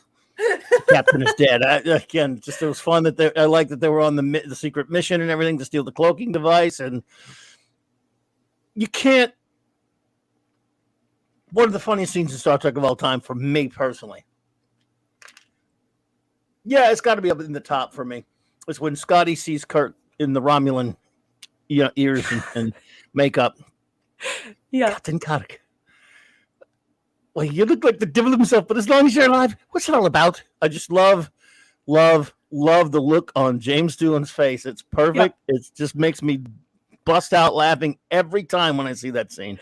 Yeah, and it's priceless because, that's DC Fontana coming to Gene Roddenberry's defense, because remember, they wanted to cancel Leonard Nimoy's character. They thought that he looked demonic. He looked like the devil. And they just didn't think that an audience in 1968 would be putting up with that. So they said, what are you going to do with that devil character? And he did everything he could to hold on to Mr. Spock and that Vulcanian. So yeah, I love that DC Fontana she snuck that line in, and it was a little jab back, and I think it's hysterical, and I howl when I hear it. So I love that you pointed that out, because that's him jabbing back with a stick, saying, "Yeah, what do you think of the devil now?" Huh? Love it. Yeah. Well, staying in the Spock vein, my number 10 is the Galileo 7. Wonderful. I just have always loved this episode. It gets better and better, and I've seen it a million times. This is one, again, because I'm a Kirk guy, I guess. Actually, I'm the Trinity. The Trinity is the most important, all three of them. Yeah. But I just, a lot of us guys just like we want to be Kirk as much as we love Spock, or as we love McCoy and Scotty. We just want to be Kirk because it's like wanting to be James Bond, Yeah. But I love a good Spock episode. I love an episode that deals with Spock, and there's some really good Kirk moments in this one as well, actually. But this one, I mean, it's just a wonderful character building episode for Spock. Yeah. And the bit all through the episode when it's his quote unquote first command, and the bit where he, is a bit astonished by everyone's attitude. I love Mr. Bowman. I loved him on Land with the Giants. He's being a jackass. He's being a little insubordinate, and I love how Scotty tries to put him into place on that. But even McCoy gets a little, agitated with him. But you can kind of understand some of the frustration. Not an excuse for the insubordination, but no. Spock doesn't understand, again, Vulcan's arrogance, in a sense, makes him not understand the other qualities needed for command. Yeah. Because he's never really been in the situation. He's been in command, from time to time of the bridge, different things like that, for certainly. And he's already a competent and a brilliant officer. But there's certain things that even he was taught in this episode. And that last bit right there. Yeah. When he hits the thrusters. Yeah. To lead, like sending up a flare. Mr. Spock, it was a good gamble. There was no chance. Well, maybe the last thing you ever do, Spock, but it was all human. Yep. Completely illogical. Yep. Exactly. This is a wonderful episode that just does it all. I mean, it has it all. It really does. I totally agree, and I love this message of if we don't bury him, we're not going with you. Yes. Yes. And just that honor and valor in the episode it sends a very strong message to young people, and certainly I was young when I was first watching this Galileo 7, 1967. But just really, really drives it home about honor, valor, chain of command, when to break the chain of command, when to speak up, when not to speak up. And yeah, like you said, when logic is important, and when humanity is important, and being humane, and connecting with what people need, and eventually saving everyone's lives. But yeah, it was really scary, and it was definitely a bumpy ride there for Spock, and he shines. Of course, he shines, right? It can't be undersold, the great stuff, the great Kirk bits. It's not a Kirk episode, but there's some great stuff in there when he just, I mean, the thought that he may have to, this Judy may have to make him leave his, force him to leave his friends out there. And then he still cheats at space normal speed, Mr. Sulu. He's gonna crawl out of there as slow as he can. Yep. And that saved the shit. That saved him. And he came that close, and it just, that's some good stuff, Kirk back and forth with Commissioner Ferris. And then just the end, of course, again, it did have the typical guffaw ending, like they're all laughing at Spock, but it was earned because it was funny. And so I see. So you reasoned that it was time for an emotional outburst.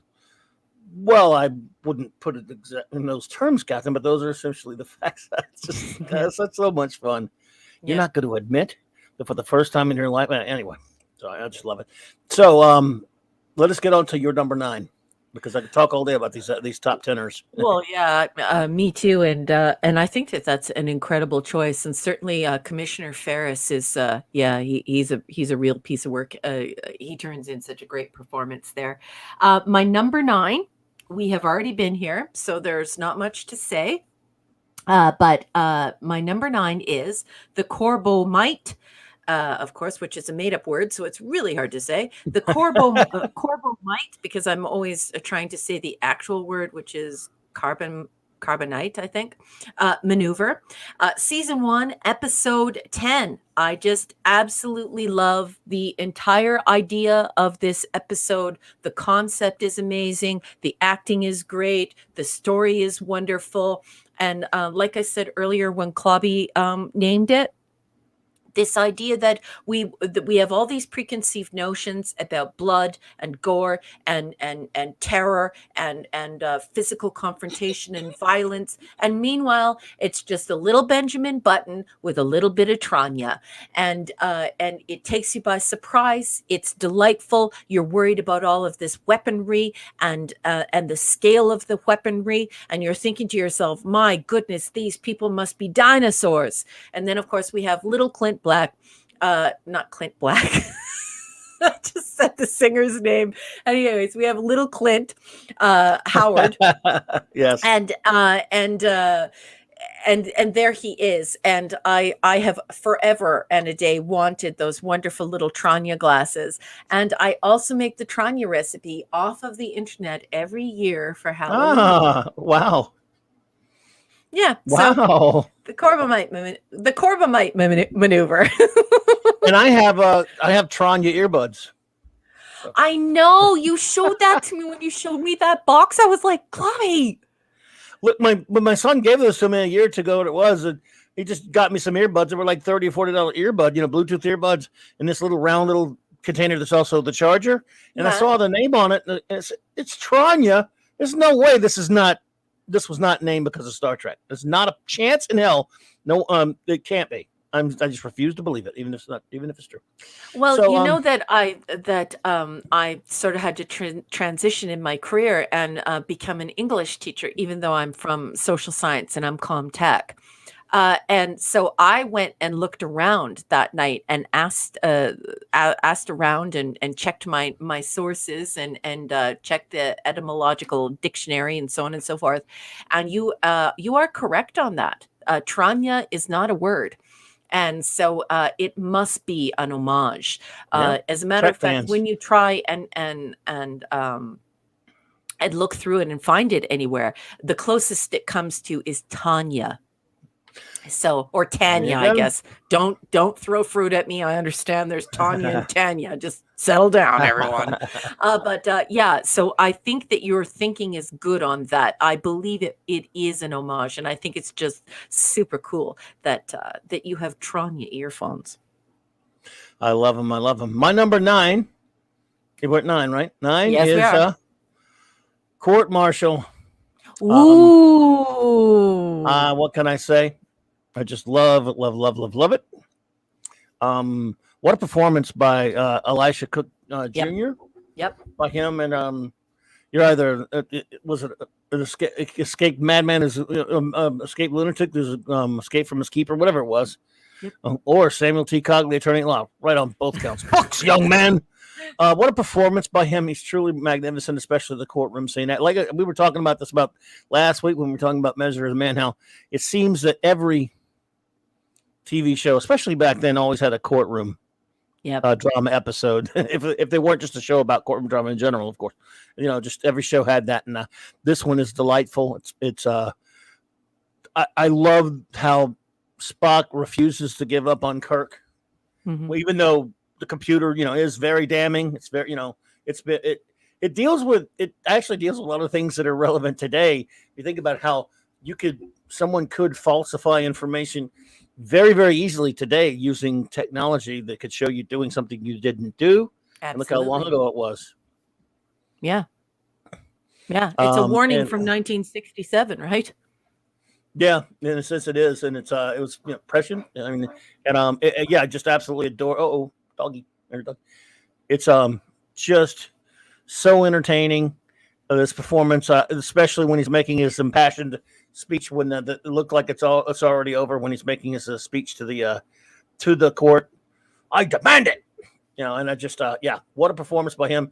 And the stuff with Ben Finney at the end there, sad and everything. You get a little bit of a glimpse into some of Kirk's past. So just I just always love this episode. It is a great episode. I'm sorry for if you're listening at home and you hear the honking in the background. My dog has congestive heart failure. So she's not in any pain or anything. She receives medication. And I'm very sorry that if you're hearing that, if that's distressing for you, I will try to mute for you. The thing I love about court martial is, you and I, we've discussed this before, and we talked about this on Saturday Night Star Trek. One of the reasons why the courtroom is a familiar environment for some of these shows is because you have a very small window of time in which you can define that universe, in which you can define that society, those actors and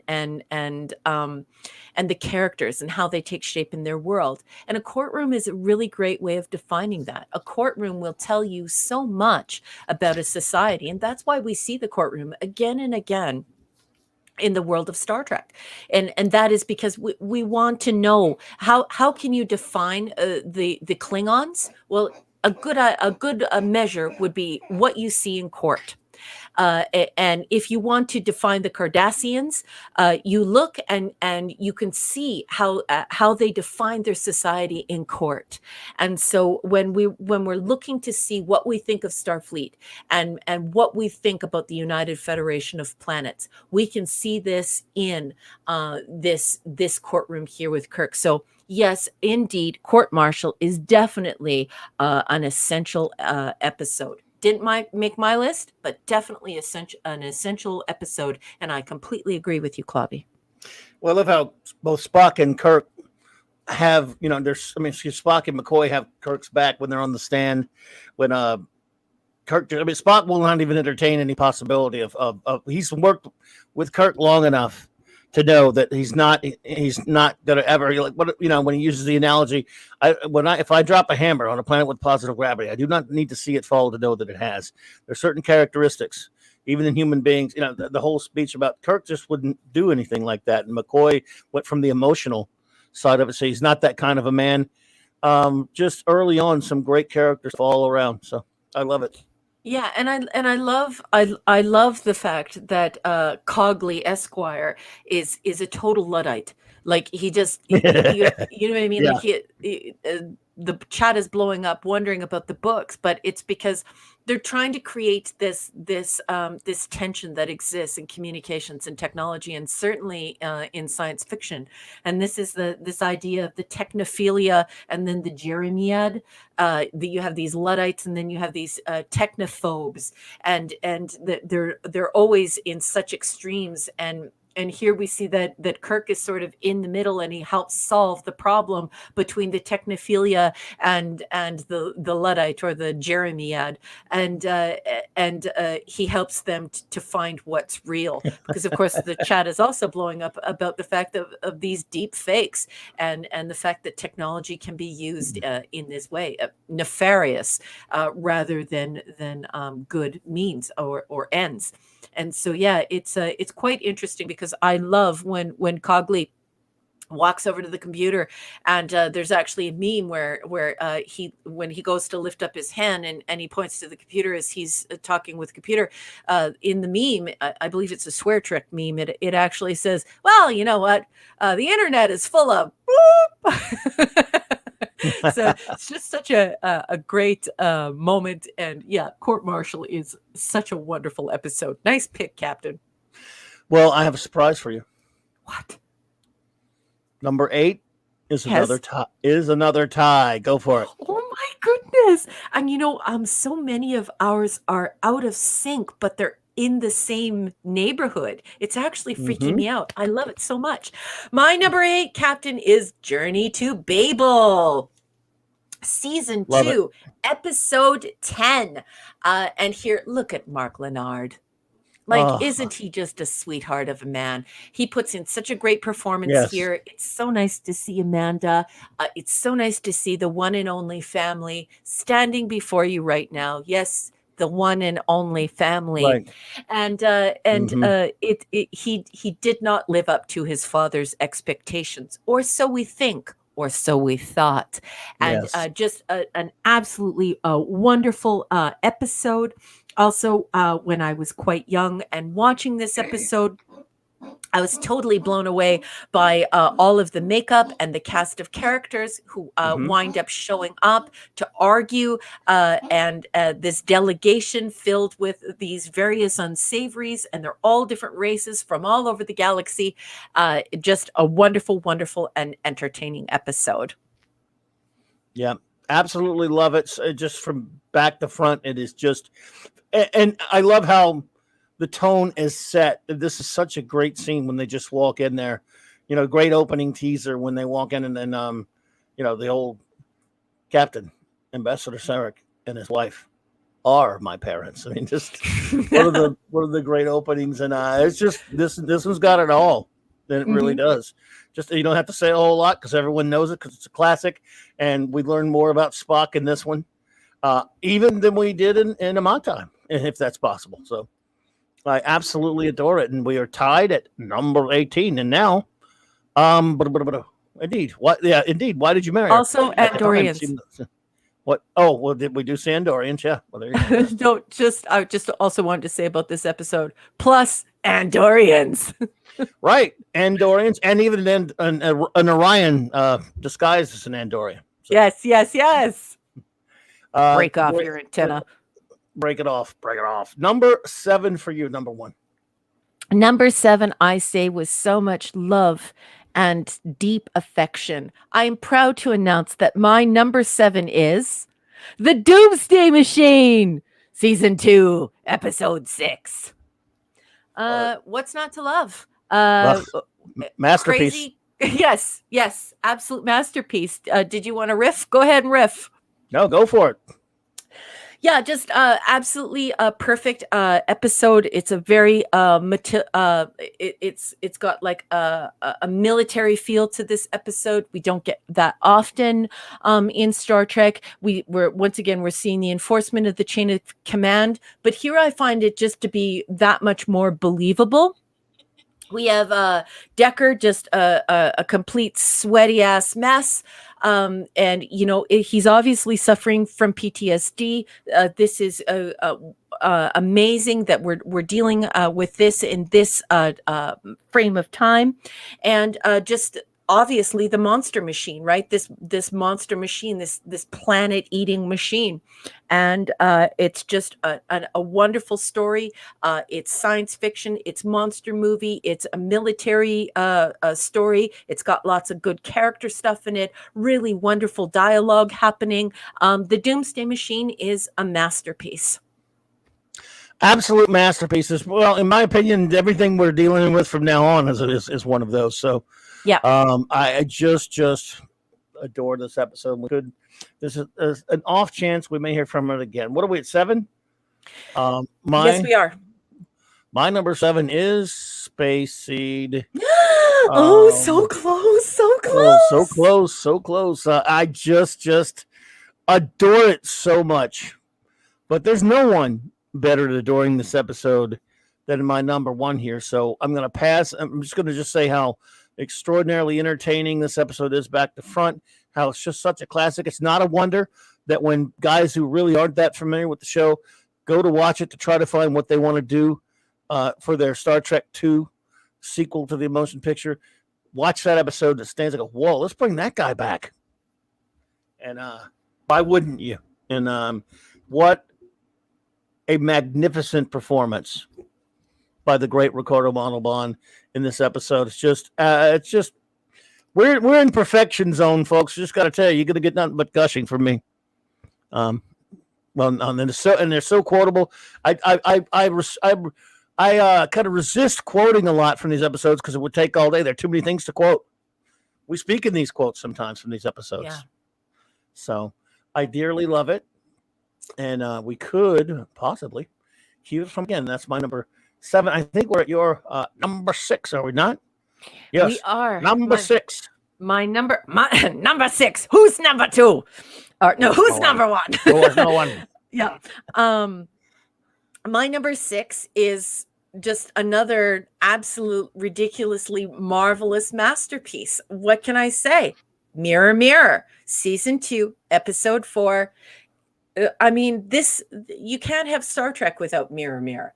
And what an amazing concept this was, to have this dark side, this alternate universe to go to. And this is a huge idea in science fiction, that you have these alternate realities. And here to have everyone switch up, just the costumes, the storytelling, the dialogue, the writing. This is it's strong. Like I could literally watch Mirror, Mirror, back to back, maybe 5 or 6 times before I would even want to get up to go make myself a sandwich. It's literally like that. I may press pause to go grab myself a beer and then come back and watch it another time. Who doesn't love Mirror, Mirror? This is absolute perfection. If you were to put this out to have it rated by people, this should get a 10 out of 10 every time. And if it doesn't, you're speaking to incredibly stupid people, because this is just magnificent, magnificent television. It doesn't get any better than this. This isn't just good for Star Trek. This is good for TV before and since. This is awesome. Mirror, Mirror. It's all right. We may hear from it again. We may not. What are you doing to me? Well, we could hear from that one again, folks. It's just an outside chance. I know it's a long shot. My number 6 is one we've talked about already. Balance of Terror. Yes. It's just always been one of my The Enemy Below in Space. Absolutely riveting, suspenseful, great. The tactical stuff between Kirk and the Romulan commander. Mark Leonard, you are a masterpiece of yourself. You've always been great in 2 different roles on the show. Great in a lot of other things too, but I mean, just on Star Trek in general. 2 magnificent, he's in 2 of my top 10 episodes, folks, and as 2 different characters, obviously. So you've already talked about this enough. It's just an extraordinary episode. Yeah, I was so freaked out that I thought he was going to defect. I didn't know how he was going to do that. Right. And then once I realized that wasn't what was happening, it was crazy. The whole thing was just crazy because it's all happening in your head, and you're really starting to worry too. You're really starting to bite your nails as well. It's a nail biter. You're wondering what's going to happen next. It's just marvelous. Indeed it is. And now we're in the top 5, folks. You think the top 10 was scary. You think the top 10 had some gushing going on. But number 5, number 1. Okay, so one of the most beautiful stories ever told on television, hands down, and it doesn't even have anything to do with Star Trek. This isn't even like the number 5 of Star Trek. This is like the number 5 of TV of all time. Yep. The City on the Edge of Forever, season 1, episode 28. And my captain has just displayed the Guardian of Forever. And if that weren't enough to send you into a frenzy, a science fiction frenzy, going, oh, what a cool idea. We enter the Guardian of Forever, and we go on one of the most beautiful adventures with Sister Edith Keeler, and we have a wonderful time learning about how much Spock loves Kirk, how much Kirk loves Spock, what kind of a man McCoy really is, even when he doesn't know himself. And we have our captain making the ultimate sacrifice. He, for once in his life, I don't believe in fast love, but I believe for once in his life, he felt sexual chemistry. He found himself an equal, a woman who he admired immensely for the type of work that she did working with the homeless. And just her absolute kindness and her beauty and her gentleness. Of course, Joan Collins was an absolute a bomb, cherry bomb in 1967, and you have this romance that's not a romance. And once again, when people say, oh, there's always been romance in Star Trek, it's not true. What we've had dignified love, and I just absolutely love this brand of dignified love and how it weaves through the story. Ultimately, the Enterprise has met her match, and her match is Sister Edith Keeler. And Kirk isn't really sure. We're not really sure what he's going to choose, and that he ultimately does. And you can tell by the look on his face that it felt as though something terribly horrible has happened to him, as though somebody has completely crushed his body and soul. And moving television, excellent performances, wonderful writing, and absolutely love the idea of that Guardian and what it's able to do. Classic TV at its finest, and we may hear from it again because it is just too damn too just amazing. What a wonderful episode. And again, my number 5 is one we've already heard of. It's, of course, the Doomsday Machine. This is just top notch, brilliant. You've said it all. And there's the thing, we get to go faster because you've covered everything. I can't think of much to say about it other than, hey, you're the lunatic that's been attacking the thing with my ship. The Kirk's love for his ship in this episode, the back and forth between William Wyndham and Leonard Nimoy is absolutely terrific. And it's just, again, you can't say much more. It's just so good, wonderful. So good. Love it. Number 4. Oh, before we go on with that, though, just if you're listening at home, I hate to do a plug, but I'd like to do a plug. The great Mark D with a C, who is in our live chat, if you're just participating as a podcast, he is a maker. He is a very talented maker, the kind you see at the cons. I would like you to know that Mark D with a C has a channel, and he does making in real life as his profession, so it's not just a hobby. He makes a doomsday machine, and wow, he makes the most of the windsock, folks. Absolutely just an outstanding model of the doomsday machine. If you would like one for yourself, you would like to buy one, and you would love to have it on your stand or in your office or on your bookshelf, get a hold of Mark D with a C. He will make you the best model of a doomsday machine. Sorry for the plug, Captain. No, it's all right. Good, absolutely. I don't have the link on me in a second, but in my description below, the link to Mark D with the C's page and the pages of and many other great people are there, of course. Where are we at now? We are at 4? Number 4. Your 4 or my 4? No, I think it's. No, you didn't give your 5 yet. Oh, yeah, this is your 5. No. 5. Yes. Okay, so it's my number 4. My number 4. My number 4 was given by my captain earlier, Space Seed. Yes. Oops. Let me get to the picture. Sorry. Wasn't at the picture in time. There we go. Love it. There's a Sing on TV. This is a huge deal for me because I grew up with a lot of Sings. I have a lot of Punjabi friends. I have a lot of Indian friends, and I absolutely love every single Sing that I see on television. And of course, here we have the Khan Noonien Singh, a mixed race man named after someone who was in the military with Gene Roddenberry. And of course, he didn't have the internet and he couldn't find his friend.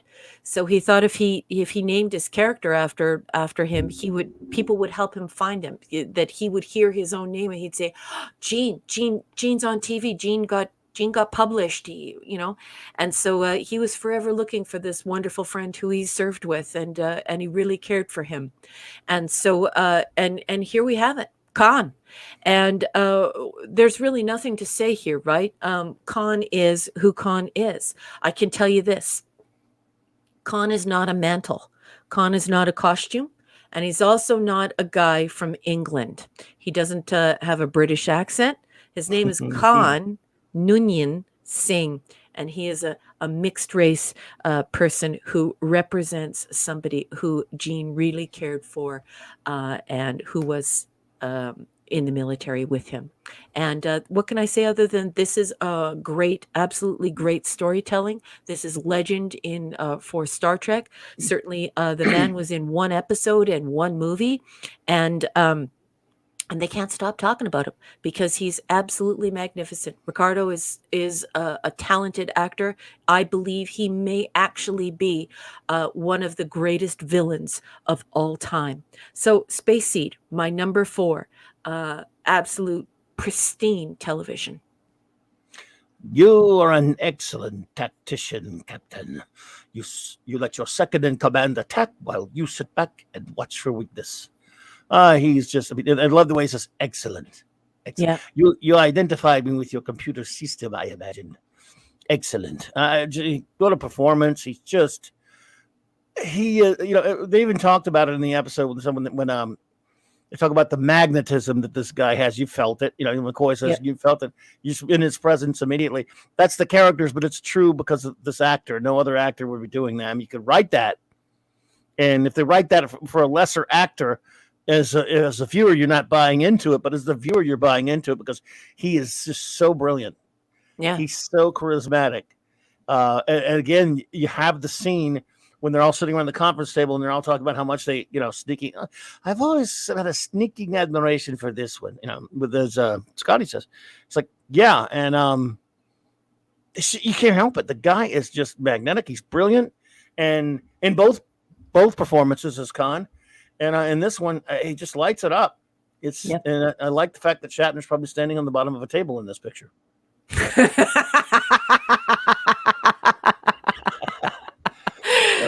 Pardon me, Yeoman Rand. May I borrow your heels? Yeah.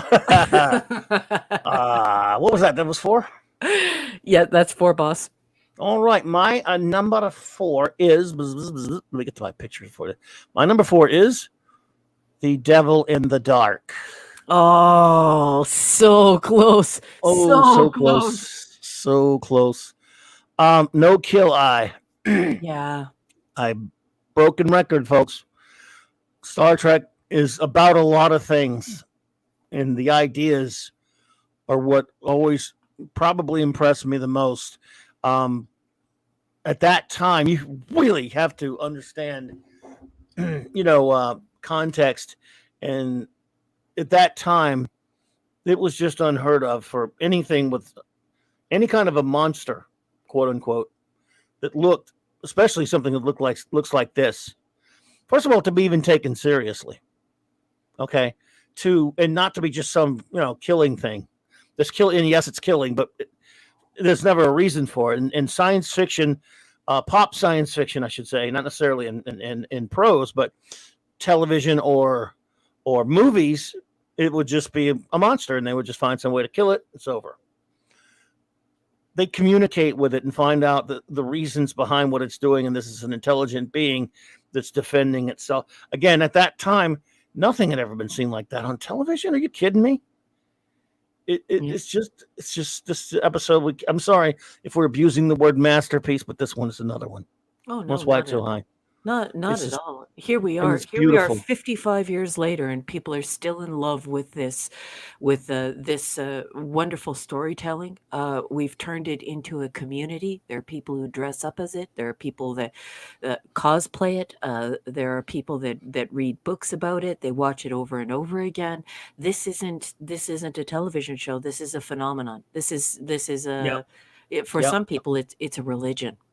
And I couldn't agree with you more about A Devil in the Dark. And since it's your number 3, just go ahead into it. Go launch Yeah, into it now. folks, Devil in the Dark is my number 3. Season 1, episode 25. I believe that it is just outstanding television. I will never stop watching it. I've literally been watching it my entire life, and I will never stop. I watch it at least once every single year. Devil in the Dark, what can I say? We live in a time where everything is about Large Marge. Large Marge is my nickname for a literary hammer that people use. And scholarly speaking, we call that didacticism or hyperdidacticism, which is over moralizing, telling people what they should think, telling people what they should feel. And if they don't agree, they're put into the basket of deplorables. And Yep. in that way, it becomes it becomes like propaganda, and that's not what storytelling should be about. At least not always, and definitely not in your entertainment. Um, so for me, Devil in the Dark is the extreme example of how you tell a very powerful story about ecology without going to that place where you have to spoon feed people pablum and say, look, you're going to sup this mush, you're going to do exactly as I say, you're filthy, you're dirty, you're bad, look at what you're doing to the earth, look at what you're doing to creatures, look at what you're doing to this, to that, shame on you, you're awful, terrible, you must die, we must change all of our politics, we must do this, we must do that tomorrow, or you're going straight to the clink. You're going straight to hell, you terrible, awful piece of garbage. And that's what we do now.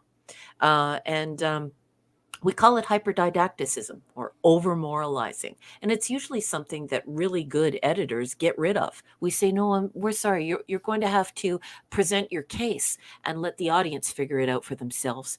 And that's what's happening in Devil in the Dark. Devil in the Dark is questioning your thoughts on ecology, on your thoughts on being the apex predator, being in charge of the earth, and how the power you're able to wield. And certainly then in comes the science fiction. Ecology is, of course, also science as well. But then in comes the science fiction where that could be an alien being. And that alien being is so different than us. It's a silicon-based life form, or silicone. Don't throw fruit at me. This is an international show. Silicon or silicone-based life form, and then you have to grapple with what you've done. You have to see what you did, and it's not so good. So we should be careful when we reach out into space that we're not killing things or harming things, and we don't know we are. And certainly we're doing that here on Earth. I always tell this story, but it's a story very dear to my heart. The first time my adult daughter watched Devil in the Dark when she was little, I said, we're going to turn on Devil in the Dark. And she said, oh, Devil in the Dark, Mommy, is that a scary one? And I said, no, honey, the Devil in the Dark is us. So remarkable storytelling. Every small kid should see this beautiful, beautiful story. It provides all the life lessons and gives you all the raw material to figure out what you think and what you feel about all of it. It doesn't tell you anything. It gives you the evidence and it lets you decide. This is magnificent storytelling. The Devil in the Dark, definitely the third best Star Trek episode ever made. Absolutely, absolutely love it. It's just remarkable. And my number 3 is one that we've talked about already, and I got to get to it. I got to find where I put it though. Where are you? Oh, there we go. And that's a mock time. Yeah. It's one of these episodes. Broken record. I know. I watch it over and over again. That's true of any episode in this top 10. And this is just thoroughly brilliant from stem to stern. It's just absolutely enthralling. An episode that is one of the most famous episodes of Trek. There's not much to say. You covered it all. This one has it all. This one has, and it's definitely a great Spock episode, and we've had a couple of those on our lists. But it's a great Trinity episode too. The unity between these people, that these guys go down there and stand by him, and I think it shows you've talked about the affection that Spock has for Kirk. Yeah. It really shows when he thinks he's killed Kirk. Yes, and we get that even fun scene at the end, Jim. But just when Spock thinks he's killed Kirk, it brings him out of the blood fever. Yeah, and I just love it.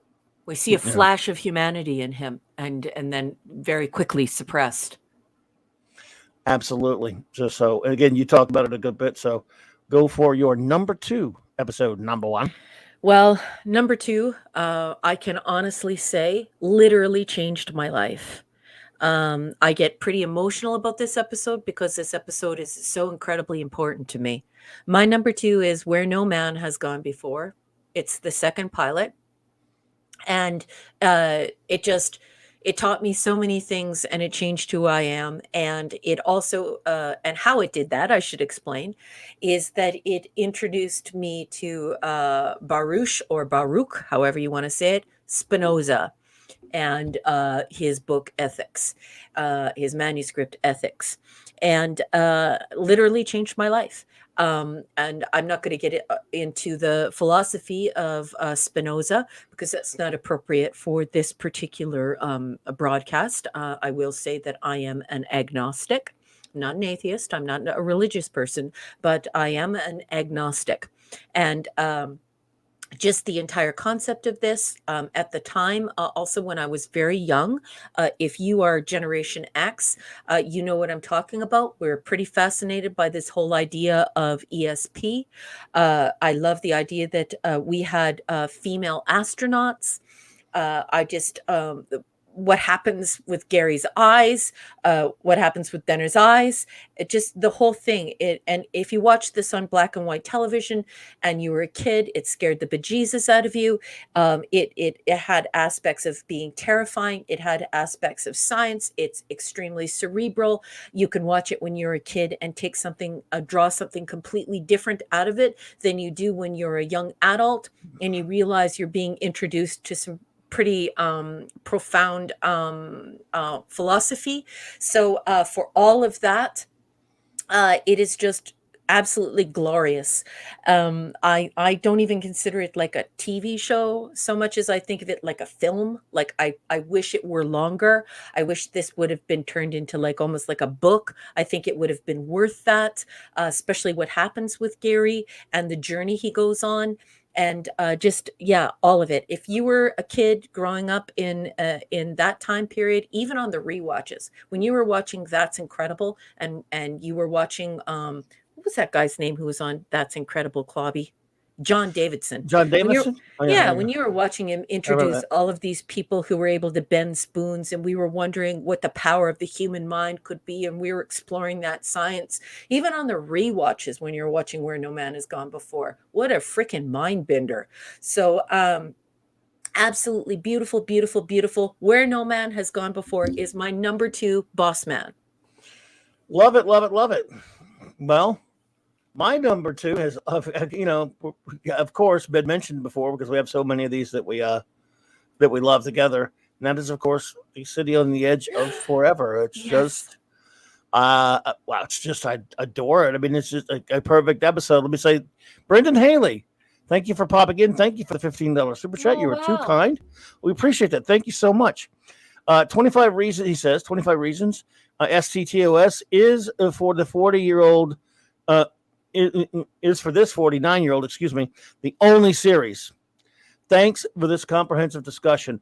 Well, Brendan, thank you for being here and for that kind super chat. We really appreciate you. I'm glad you're enjoying it. I hope everyone is enjoying it. We love talking some Trek. You are too kind. Thank you so much. Yeah, and I totally feel the same way. I totally feel the same way. It's very nice to meet you. Thank you so much for the super chat. Absolutely, absolutely. We just love talking to some Trek, and I love doing these lists because these lists help you, shake out your favorites of whatever the topic happens to be, and you get to talk about them a lot. So, again, it's pretty much been all been said about this wonderful episode. One of the most famous TV episodes of any kind of, regardless of the show. No matter what the show is, this is one of the most famous TV shows of all time. This episode is. I don't know what is the most recognizable Star Trek episode ever, but Arena or this one or a couple of it. This might be it, and it's just fantastic. And thank you for was it Kuhn and Dorothy, was it Gene that fixed the script from the mess that it was from Harlan? Yeah. So, well, folks, here we go. Now we are. Again, I'm gonna. I think I know what your number one is. I hate to sing, folks, but of course you know. So it's the worst kept secret ever. But remember Dr. Demento when he would get to number one of his list he did every week? And I go, I wish I had the audio of it. It's time for number one. This is it. There we are, number one. So yeah, love it. I love Dr. Demento. So here we go. Number one, you are number one as well. Number one, you're number one. Go for it. Well, this didn't become my number one until much later. Otherwise, you would have seen something flip on my list. You would have seen a very big flip. My number one, boss man, you know this already, it's The Cage. Like I said, sitting in front of that black and white TV when I was young, the menagerie, and then to rediscover it, to look fully into the face of this story. The Cage is The Cage is everything I want in science fiction. I think that it was incredibly progressive to have these Telosians, these non-binary beings. They have gone so far into their minds and have become so cerebral that they have no interest in procreating or sexual intercourse, and now they're a dying race, and so now they're isolated, they're all alone. What's going to happen to them? And so they put together some people and they put together some creatures, and they start testing these different creatures until they create this zoo. And they're wondering, how are they going to pass on the millennia of knowledge they have that is now all going to go to waste? And just Pike and just Vina and just, Susan Oliver, she's just absolutely fantastic. Yes. Just the entire idea of the story. I also really love the fact that things are not what they seem. Gene Roddenberry said that Leonard Nimoy smiled when he touched the moving flowers, the animated flowers, because he was actually nervous and he didn't want to let Gene down. But just when they come upon the encampment, and then something completely different happens, and then more completely different things happen, and it's just this whole process of trying to figure out what's true. So first you're dealing with the science fiction aspect of it, and then all of a sudden you're dealing with is this reality? So and so you're trying to uncover the story as well as be immersed in this science fiction, trying to wrap your head around these Telosians and what they're doing to everyone. What's real? Who's actually real? If we reach out, is that person real? And so from 1988 onward, this has always been my favorite Star Trek, because it's just perfection. Well, it is wonderfof. I cheated by putting the menagerie because I figured I could fit them. I squeezed them both together. I cheated, but you didn't cheat. So it is wonderful. And of course, without it, where would we be? Yeah. Nowhere. Yeah, so, and I can't believe they put this pilot off. To me, I think that's absolute insanity. And I can't believe what Hunter's wife did to him. I think it was his third wife who told him, that science fiction was beneath him. And then the poor fella died a short time later because of the stuff he was filming, all these stunts and westerns and all of these things. I hate to try and guess at where he would be at today, but no, he's also a very different character, right?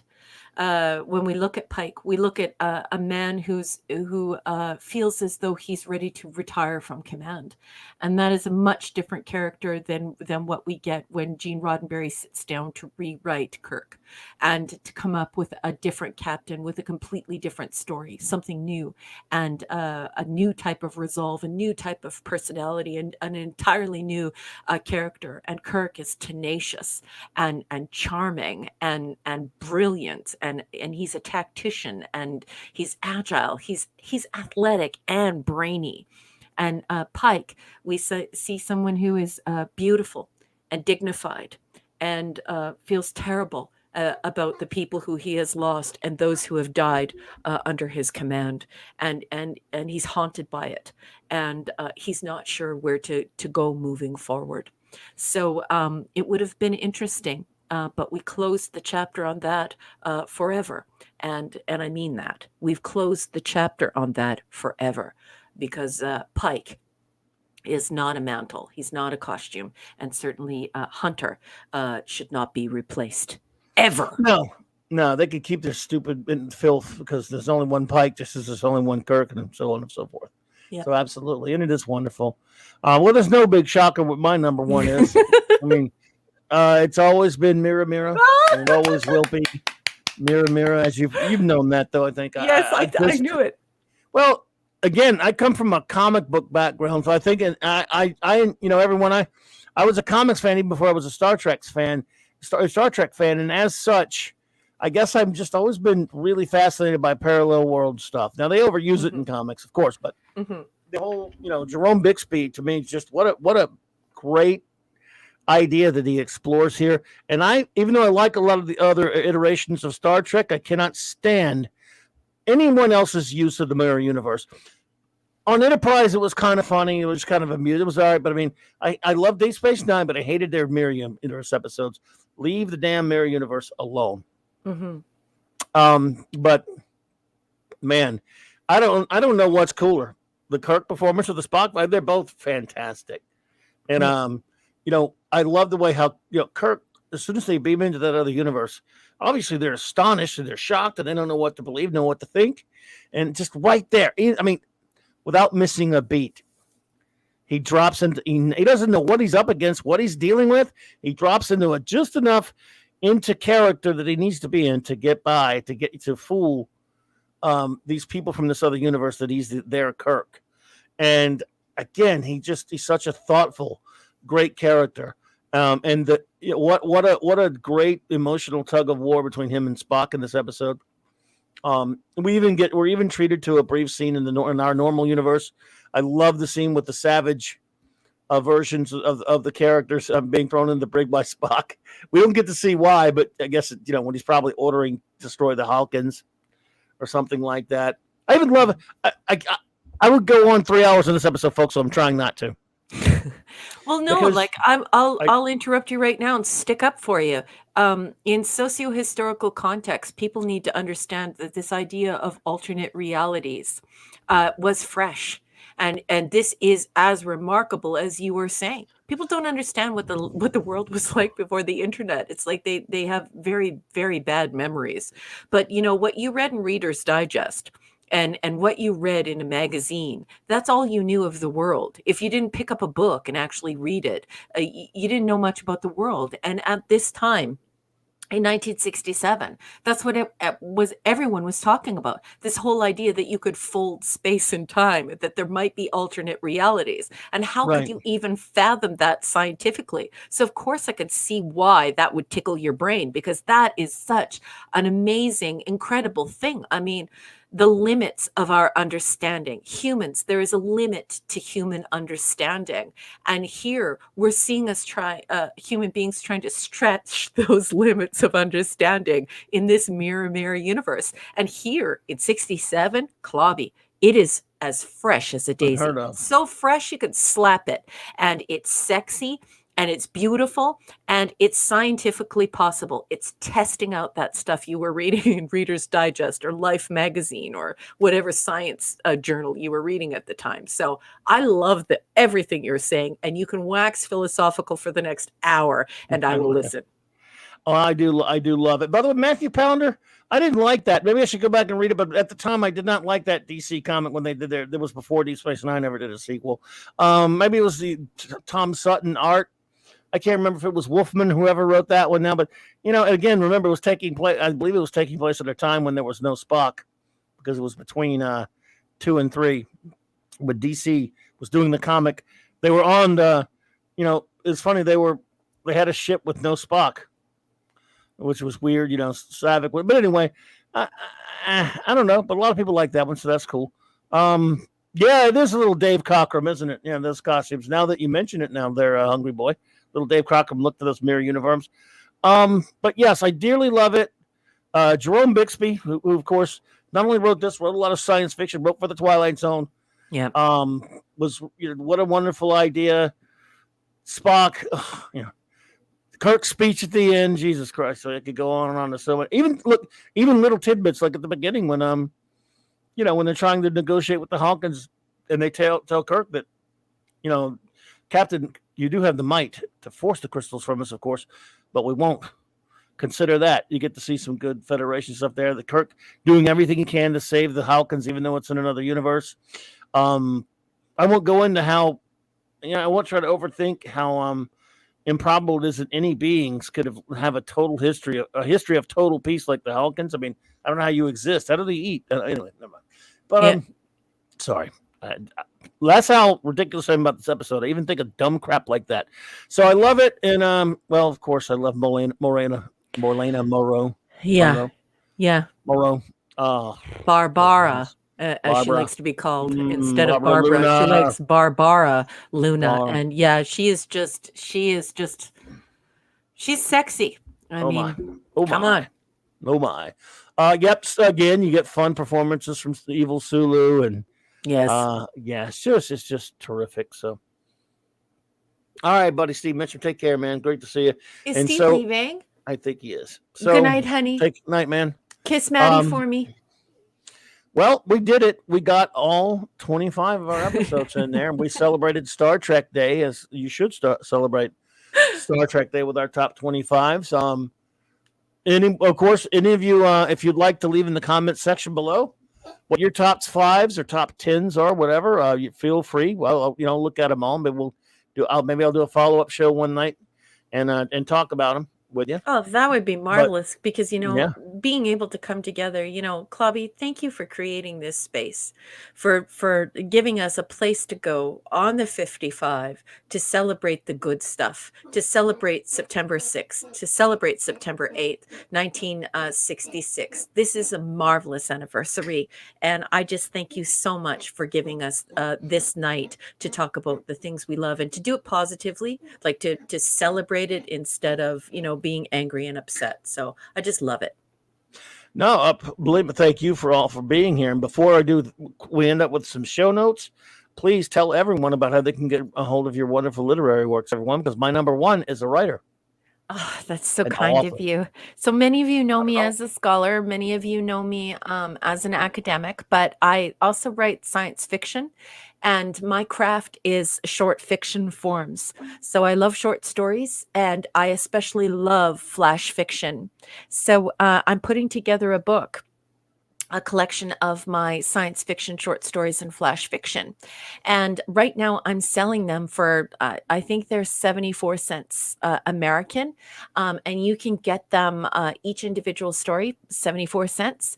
And you can get them on Amazon under my name, RM Briggs. You can also get them on your Kindle device, and you can find me on Goodreads. And I would definitely appreciate your support. Thank you so much. Well, thank you so much, number one. I'll answer this really quickly before we get out of here, just because it's Mira. He asked Snort to Poopus the reason why I can't, I don't know about Snort, but the reason why I can't stand those DS9 Mira episodes, Captain James T. Skywalker, is because it basically concludes that Spock of the Mirror Universe destroys the friggin' everything. Over the next 100 years is responsible for screwing everything up. And that's one of many things. I just think they should have left alone. That's crap to me. And everything just got even worse. I don't agree with them doing that. But anyway, neither here nor there. I just don't like going back into the, I'm sorry to interrupt you, Captain, but just to further Clobby's point, the thing I don't like about it is when you go against the Bible. So, if Gene Roddenberry sits down, he writes a Bible. And he did write several Bibles. And he just says, can you do me a favor? Can you please not go back to this and redo this? I want you to think of new stuff. I want you to constantly be pushing yourself as a writer to move forward and to take us on new adventures and to make new things. Please don't just redo my stuff all the time. And then moving forward, they just redo Gene's stuff all the time. It drives me up the wall. I wish they would just not do that. When Gene says, okay, here's the Bible, don't rewrite my stuff. And then the very next day, they just go and rewrite his stuff. It's annoying. And it's especially annoying if you do something like they did in TNG, where you do a self-insert and then you stroke the self-insert just to also make the boss happy. So it's just like, you're telling the boss's stories and now you're stroking the boss in public. Perhaps you should stop doing that. Totally with you. Hey, Ironhead 2088. Good. 2008. Good to see you. Was Dark Mirror the one with the Shatner book in the Shatner verse of the Kirk books? Because some of those were kind of okay, but again, it was at least Kirk was still alive. Thank you so much, Eric K, for the $5 super chat, my friend. Love you, Eric. Clobber, you should not be ashamed of your love of Spock's brain. I'm sorry, I'm just too ashamed to admit it. JT Kirk says this level of repression isn't healthy. Yeah. Max. Leslie Crusher makes every day in the agony. Yeah, every day a day in the agonizer. I'm with you there. The great. Wolfie. Ow, ow, ow. Yes, Wolfie. I totally agree. Stop copying off of somebody else's paper. Write your own test. Indeed. Stop copying. Scuba Pete for $4.99. Thank you so much. Thank you. Pete! No, thank you, sir. Thank you and your family. A TNG book, Ironhead. Okay, I don't think I've read that one then. No, I thought you were talking about one of the Shatner books, but appreciate you seeing here, though, Ironhead. Thank you. Bit of a show note here. Tomorrow, the Global Geek Gang will gather at 1 p.m. Central Standard Time, unless I forget to set my reminder and don't do it, but it might. We'll see. But Saturday night, everyone, and anyone new here who may have showed up that does not know this, on Saturday nights, my wonderful first officer and I, when we started at the beginning of January, and we're going to go through them all of real Star Trek. We're reviewing all of real Trek 66 through 05. We've already done the original series. Mm-hmm. We've done the animated series, the original crew films. And now we are somewhere smack dab in the middle or toward the end of season 2 of Star Trek The Next Generation. And we will be reviewing 4 episodes a week, as we always do. And we got 4 this week for you. As you can see right there, 9 p.m. Central Standard Time, Saturday day night. So if you have not joined us before, we have a lot of fun. We interact with what we do is we interact with our friends in the chat. Number one, we'll read some facts about the episode from the block text, as she calls it. And as it is called, and which is a big old brick book. And then she will give some facts and notes. And, of course, we will talk about the episode. We will give our thoughts on it. And we will rate it. And then we'll ask our wonderful chat. And they will interact with them. They will rate it as well. And they will rate the episode and give us their views on it. So, and the cool thing is then we read your reviews and your ratings. Yes. And we read the reviews. We're highly interactive around here, folks. Yes. So you're invited to participate. If you have not been here, we would love to have you. And so, thank you. Again, I don't have all the names written down this time, so I'm just going to say thank you, all of you who showed up here tonight, and thank you for the super chats, and thank you just for hanging out with us. We all love Star Trek around here, real Trek, of course, and 55 years, and hey, Mega Cropper, good to see you there, and you guys are amazing. The Global Geek Gang again should gather tomorrow 1 p.m. Central Standard Time. If you want to hang out and just geek out with a bunch of geeks. And until then, or until Saturday night, thank you so much for being here. And we're going to play you out with these wonderful intro outros this wonderful intro outro that my amazing first officer made. And live long and prosper, and happy Star Trek Day to you all. Thank you so much, my friends. Love you Good night. all. Bye.